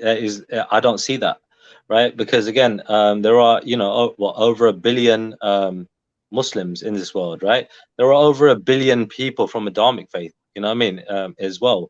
So, you know, in that regard, right, it's quite balanced, you know. Obviously, you know, there are more Abrahamic in total, you know, that basically believe in a more monotheistic than a 1.6 to 1.8 billion Muslims. But the point I'm trying to make to you is that, Trilla, well, the point I'm trying to make to you is that if we Muslims believe that God is not inside all of us, and you believe that God is inside all of us, would it not be more correct for both of us to believe the reality of how that was? So if God is inside of all of us, we should all believe that. But if God is not inside all of us, then we should all believe that, because believing in truth is clearly what we should all be doing, right? Yeah, I agree. But like I said, when it comes down to it, right, this is the thing, right? How are we all going to get on without refuting one another? I mean, surely, right, we have to go by actions in terms of what we are doing and how good we are as people. You can get somebody that prays, right, regardless of what their faith is, right? That is not a good person. You get somebody who doesn't pray that is a good person. You know, so all I'm saying is, right, it's bigger than, you know, what we might think it is in terms of like accepting a certain label. You know, I personally don't think it's good enough. You know, like me accepting that I'm a Sikh, for example, right? I don't think that's good enough. I need to do more than that, way more than that. Being a Muslim, I'm pretty sure that you have to do more than just calling yourself a Muslim, you know, and everything else to, you know, go to Jannah. No, I understand, but Trilla, you know what it is, Trilla. We can respect each other's abilities and opportunities and opinions, or the ability to have an opinion about a particular matter. Okay, we don't have to agree with what they believe, but we can still remain cordial and respectful, and we can still get on with people. But we can respectfully disagree. We don't have to be disrespectful when we disagree, and I think that's the way forward. I think what we shouldn't do is we should not, in the light of evidence that's contrary to what that person is believing, I don't believe that we should think it's okay to believe that. And I don't think we should encourage people to believe that. I think we should respectfully advise our brothers and sisters in humanity, whoever they might be, whether they're Sikh, Hindu, Christian, Jew, atheist, whatever they might be, that look, I don't believe that your position is correct because of these reasons and these evidences. I don't think it's acceptable just because we want to get on, that we excuse falsehood or we excuse things that are inaccurate about the Almighty, about the Creator. We should never have those. We should never sacrifice those fundamental core beliefs and principles, especially when they are established through evidence and through a careful consideration and contemplation. I don't think we should just throw them out in the hope of harmonizing the world, because the reality is, if it's not going to be that, Trilla, people will find something else to disunite us. But so many Muslims don't do that. Many Muslims, right, do not go out refuting other faiths. Many Muslims, majority, I would say, right, just go on the concept of live and let live. Right, there are a few, right, who basically do challenge other faiths, right? And look, I believe sometimes it's important to challenge, right, in terms of like, you know, people that are intellectual. This is why I wanted to talk to you, Abbas, right, specifically today, because, you know, I've heard you speak before, but when it comes down, particularly about a different topic that was not really about religion, is more about politics. But generally speaking, when it comes to religion, yeah, sure, like I believe intellectuals should get together and speak intellectually about, you know, a conversation like religion, you know, like a Sikh intellectual, you know, like for example, me, I am not qualified really to, you know, make, you know what I mean, valid points, you know, and argue these points. I can talk about very basic points, you know. So when it comes down to it, I'm trying to highlight to you that these conversations should definitely be held, right? If not in private, you know, first, you know, like sure, in public, but at the same time with people who know and practice their faith properly. You know what I mean? I've told you I don't practice my faith, you know.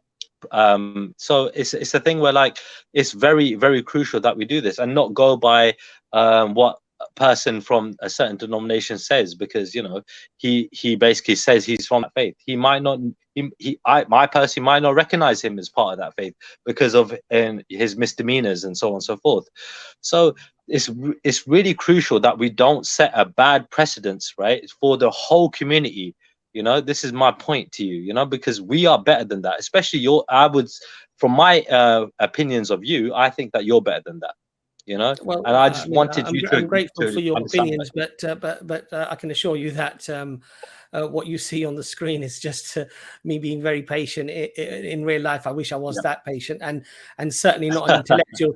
But Trilla, the only thing I'm going to say to you, Trilla, is that if we value truth and we value clarity and we value doing really what God has instructed us to do, worship the way that God has instructed us to worship, believe in things that God has instructed us to believe, then the only way we can rationally come to that realization or that conclusion is if we do have these type of discussions. And I think, Trilla, you would agree that we've been respectful towards you, and I think you've been very respectful towards us as well. And having these type of respectful dialogue and discussions and presenting, as the Qur'an says, if you speak the truth, provide your evidence, that we weigh up the evidence that is being provided by both parties, and then we come to using our faculty of reason and our intellect and our understanding, that we weigh up these probabilities of which we believe to be stronger, and that we go wherever the evidence takes us. Because when we do that, we're actually being truthful to ourselves, and we're being truthful to God, because we, to the best of our ability, we're trying to follow the creator of the heavens and the earth to the best of our ability. And that's all that God expects us to do. But my point to you was that there are many mutually, contradictory, beliefs that are out there. And logically, you can't say that they are all correct if, as I say, they are, polar opposites.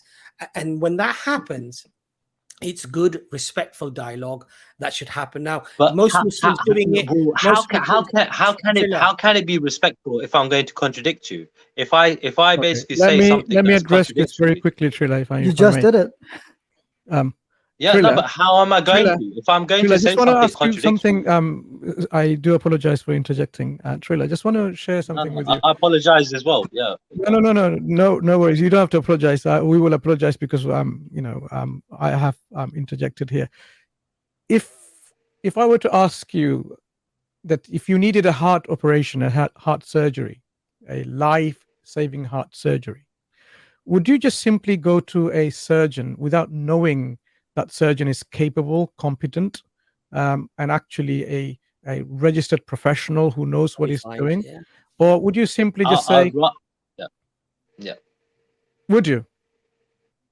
No, would you at least have, would you at least have some checks done that, okay, this person that is going to operate on my heart because I might die as a result of bad operation, would you at least have some kind of, a process or a methodology within you just to say, look, let me just check this out. I mean, I don't want to just, destroy my life because of someone's incompetence, would you just simply blindly go and say, it doesn't matter, you know what, everyone's the same, and you know, he might well be a surgeon, or would you take some care and establish that for yourself before you go to the surgery? Yeah. Okay. So I would like to pose that question back to you and ask you. Before you do that, oh yeah. But Trilla, I know. It's a sincere question, and I have a follow-up question after that. I mean, if you ask, okay, right, that's fine. You don't have to answer if you don't want to. I'm trying to answer your question, right? When it comes down to it, right? Having the knowledge is great, you know, being a heart surgeon, but if they got a shaky hand, right? Would you rather go to somebody who has a shaky hand or somebody with a steady hand?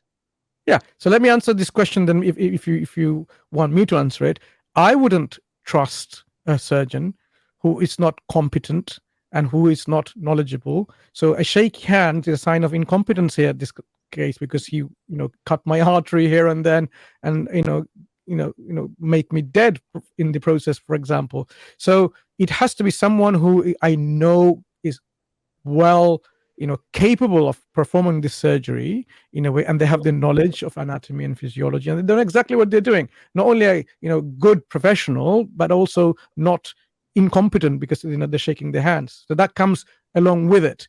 We do this exercise in everything that we do in our life, in our mundane life, and when it comes to our life and death situation like this, we would be very, very careful.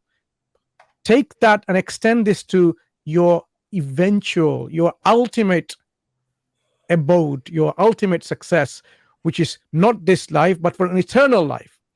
Would you really not care about your eternal life and just believe in anything and everything and say, it doesn't matter what you believe, it doesn't matter, if you take this path or that path, you be a good Christian, you be a good Muslim? The risk is there that, by following a particular path, you might ruin your life, your eternal life. So if you want your eternal life to be a successful one, you need to take due care and find out who indeed is there to believe in, who's going to give you this eternal life.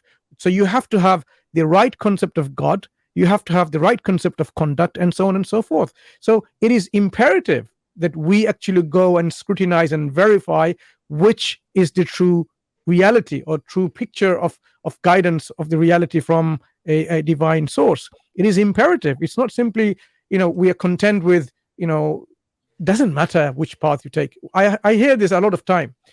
It is not going to save you ultimately, because your eternal success relies on the correct path to follow. So there are not hundreds of paths to God. There is only one direct path to God. The difference is, right, really and truly, is the label and recognizing the source in that regard. This is the major difference. And I personally don't believe that this is fundamental, because I think that it's more to do with what you're doing in this life, more than anything else. What you're thinking, right? What you're speaking and what you're doing, right? Your actions. Your Trilla, I'll tell you why I disagree. Why? I'll tell you why I disagree, Trilla. Because if this life of how many years people live? People don't live more than 120 years, 130 years. I think that's the maximum of a human lifespan nowadays, right?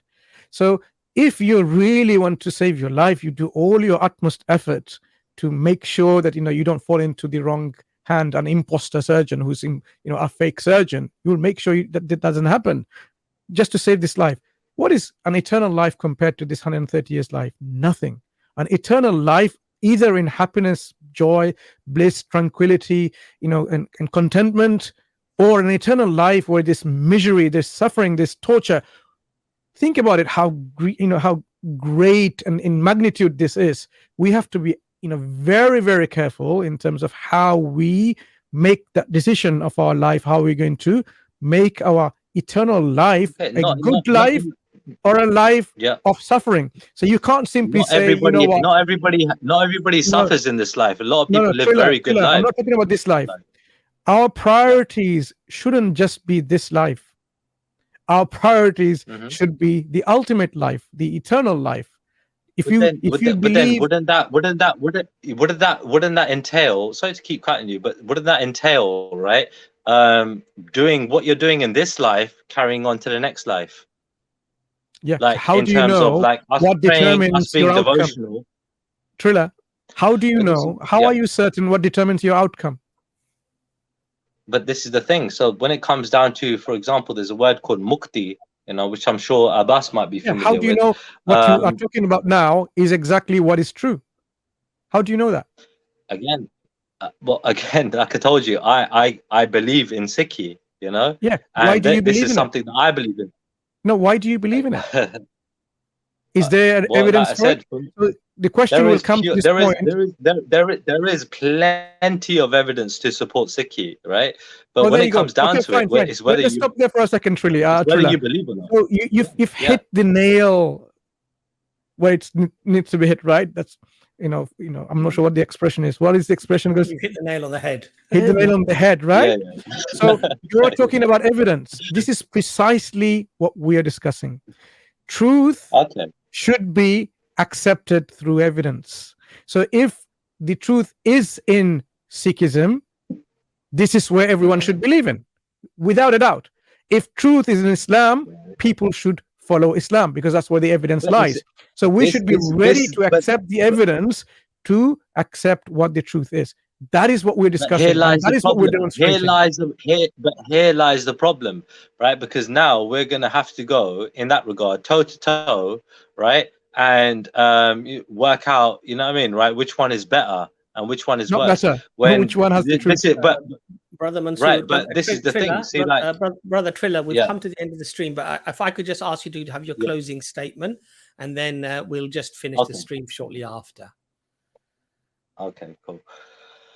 All right, closing statement. All right, I'm prepared. I'm practiced. All right, cool. No, what I mean to say, what I mean to say is just finish your point, and then we'll finish the stream. That's what I mean. Sorry. No problem. No problem. Well, firstly, I appreciate you guys letting me on today, and so I thank you guys for that. Also, thank you for the stream, for all the listeners, listening to me, for as long as I've spoken. So thank you for that too. Obviously, I wish I could have made a better argument in terms of, just expressing my views in a better way in that regard. I hope Trilla, I was respectful. Trilla, if you want to invite a friend on who you believe perhaps is more more capable and studied within Sikhi, we would love to have them on, because we don't sort of we don't handpick our guests. We would prefer, obviously, guests who are really educated, knowledgeable in their particular religion. I mean, Brother Mansur, who is part of Dawah Wise, mashallah, when they did invite Hindu speakers on, they were really very, very highly educated and very well respected even within the Hindu community as being sort of reputable scholars. So we would be happy for you to bring on a scholar with you next time. We would be I could do that. I could do that, no problem. But the problem is with that, again, from my understanding about Sikhi, we're not here to really refute or criticize other faiths in that regard. And when it comes to these discussions, we border very closely to that in that regard. So it's a bit of a situation. In some ways, it's very similar to the Islamic stance as well. We're not supposed to criticize in a way to belittle or humiliate or be disrespectful to other faiths, even if it's people who are idolaters. We're not supposed to debate with them by ridicule and bad manners. In fact, the Qur'an warns us again and encourages us to always respond with that which is better. So it's very similar to in many ways to our own beliefs. But Trilla, thank you so much for coming on. It was a really pleasure to have you on. I appreciate you guys having me. Thank you very much. Thank you, brother. Bye bye. Thank you. Nice talking to you. Take care. Okay, alhamdulillah, we've we went over a half an hour because obviously we started late and we had a bit of a disruption. But Brother Mansur, jazakallah khair for coming on to the stream. Really lovely to have you on, and we need to have you on more often, inshallah. Any closing statements from you and Ijaz before we go, inshallah? Okay, very briefly from me then. It's been a pleasure, being with you, and an honor and a privilege to be with you, and especially with our Ijaz the training. I would like all our Muslim brothers and sisters to make special dua for Ijaz the training, so that Allah alleviates his problems that he's having. and inshallah Allah will give you that, because we have firm faith in Allah's powers. So do not lose any hope and continue what you're doing, and you're a blessing to the ummah. This is to the least I can say. And to Brother Abbas, mashallah, the amount of work that you put in terms of all of these activities that you're doing, live stream and so on, we just hope that Allah blesses your work and gives you the knowledge and the resources to continue this, and all that thing that we just witnessed today in terms of how people trying to sabotage your efforts. They won't be able to be successful. So what we need now is more robust way of combating those kind of attacks people are having online on our streams, and learn from experiences and share with other platforms, inshallah, so that people don't do that. Actually, mashallah, just on that point, Mansur, just to remind you, just so in case I forget, inshallah, mashallah, Dr. Imran did, and he has made up a screen which we can actually overlay onto our guests, and I think from future we're probably going to do that. So their little fun and games were short-lived. We will have that filter over it, and until we fully verify the guests and we're pretty sure that the guest is there, we've identified them, they're not going to get on. But sorry, Brother Mansur, please finish. No, that's fine. Absolutely. And lastly, to the listeners, to the audience, we are doing this mainly for you. Okay, we're not somehow trying to demonstrate our experience, our knowledge, that we know something better than you and so on. It may be that you know far, far more than what we do, and you're not coming up or coming out to share your experience. So if you are one of those, alhamdulillah, get into an engagement of these kind of things in whatever capacity you can, and start bringing your knowledge and experience to light so that others can benefit. We are not scholars ourselves. None of us here within this panel are scholars. I mean, we may be learning ourselves in our individual capacity. We're learning, we are trying to be accredited, whatever it might be, and so on. But we're not scholars. So we are not here to give fatwas, religious verdicts. We are simply trying to share what we know so that you can be empowered. I mean, this is a key point that I make all the time. We are trying to empower you so you can take what you are witnessing here and engage with others, other brothers and sisters in humanity or friends in humanity who are not yet Muslims.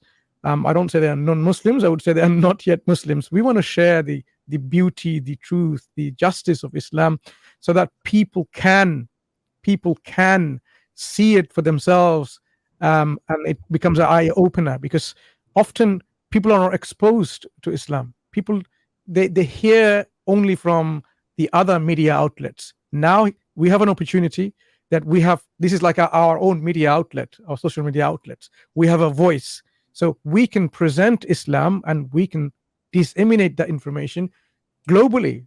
It's within the reach of people somewhere, in a far remote village in Africa. You will be surprised they can hear and see these things. So our viewers, we appreciate your engagement with us. We appreciate that you are constantly, following us, and you're listening to us, you're learning with us. Whatever you learn, put that into practice. Share it with your non-Muslim friends. Share it with your Muslim friends, so that your iman is boosted, you become better Muslims, and you encourage others to look into Islam. Because if that's the case, alhamdulillah, we are doing what is at least required of us as a fardun kifaya, as a collective duty of conveying to Islam as ambassadors of Islam. So jazakumullahu khairan once again to everyone who are engaged together to make Islam reachable to people. Barakallahu feek. Wa yakum. Ameen to you, beautiful doers. Just from myself, what we do is not easy, but one of the reasons that I can do the work that I do is not because of me, it's that Allah has facilitated ease for me. And knowing brothers like Ustad Mansur, Ustad Hashim, Ustad Abbas, mashallah, I've only met these brothers personally for a very brief period of time, but we've known each other for years, via the internet and our relationships. And one of the greatest blessings of Allah is just knowing you brothers and seeing the sincerity and the hard work you put in for the sake of the deen. These things cannot be forgotten. And I'm always happy to say that your successes are our successes. because you are fantastic ambassadors for Islam. Your politeness, your love, and your courage for others, I think, is very admirable.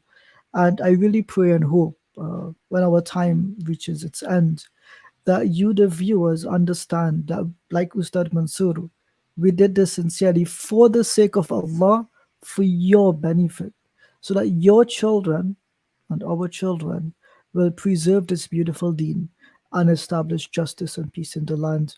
May Allah forbid from us apostasy and kufr and evil and any of these things. Ameen. And may He grant us mercy and truth and a fear in all of our affairs. Ameen. If I may just say one more thing, please pray for our beloved brother Dennis Kruger. It's been 51 days since he's left us, and the hole in our hearts can never be filled. And if we can also make du'as for our beloved Dr. Imran, who is unwell at the moment, yet still came to the stream today. Please do. Yeah, no, mashallah, he went onto the stream earlier with EFDawah because we did an Urdu stream.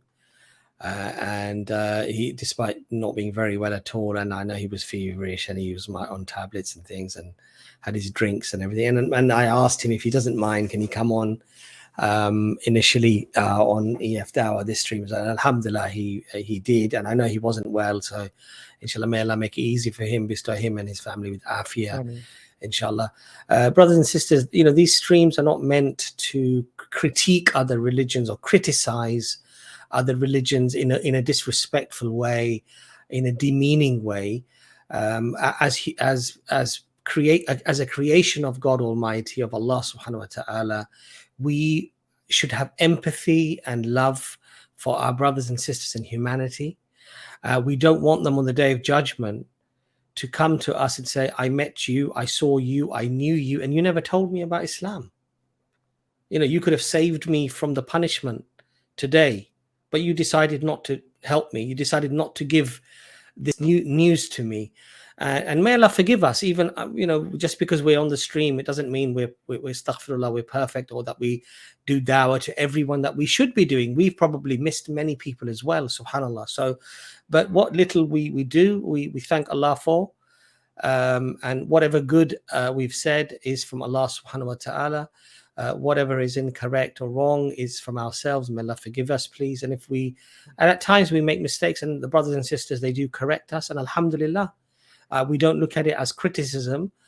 We look at it as help. You know, I quoted a hadith on the last stream that one of the brothers pointed out. Actually, the hadith is weak, it's daif. I checked it, he was right, and I had to retract it. And that's, you know, we have to learn this way. If we make mistakes, we must retract our mistakes. But inshallah ta'ala, the streams are out of empathy and concern for humanity, for our brothers and sisters, those who are already Muslims, and possibly they want to learn more about Islam and hopefully, inshallah, solidify, strengthen their iman.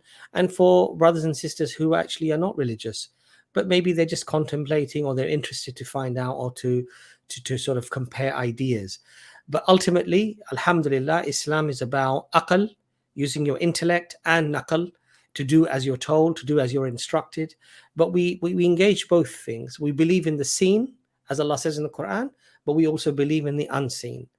We verify the seen with our aql, alhamdulillah, and this is what Islam is about: to contemplate, to think, to reflect, to investigate, to sort of really scrutinize the ideas and the text. And alhamdulillah, we do that.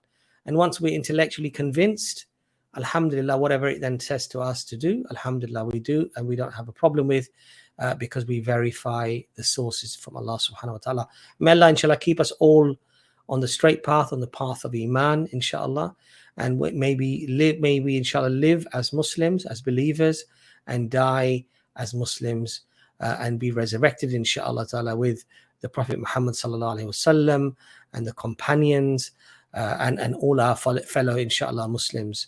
Jazakallah khair for joining us. And with that, I'd like to just say to all of the brothers and sisters, Assalamu alaikum wa rahmatullahi wa barakatuh.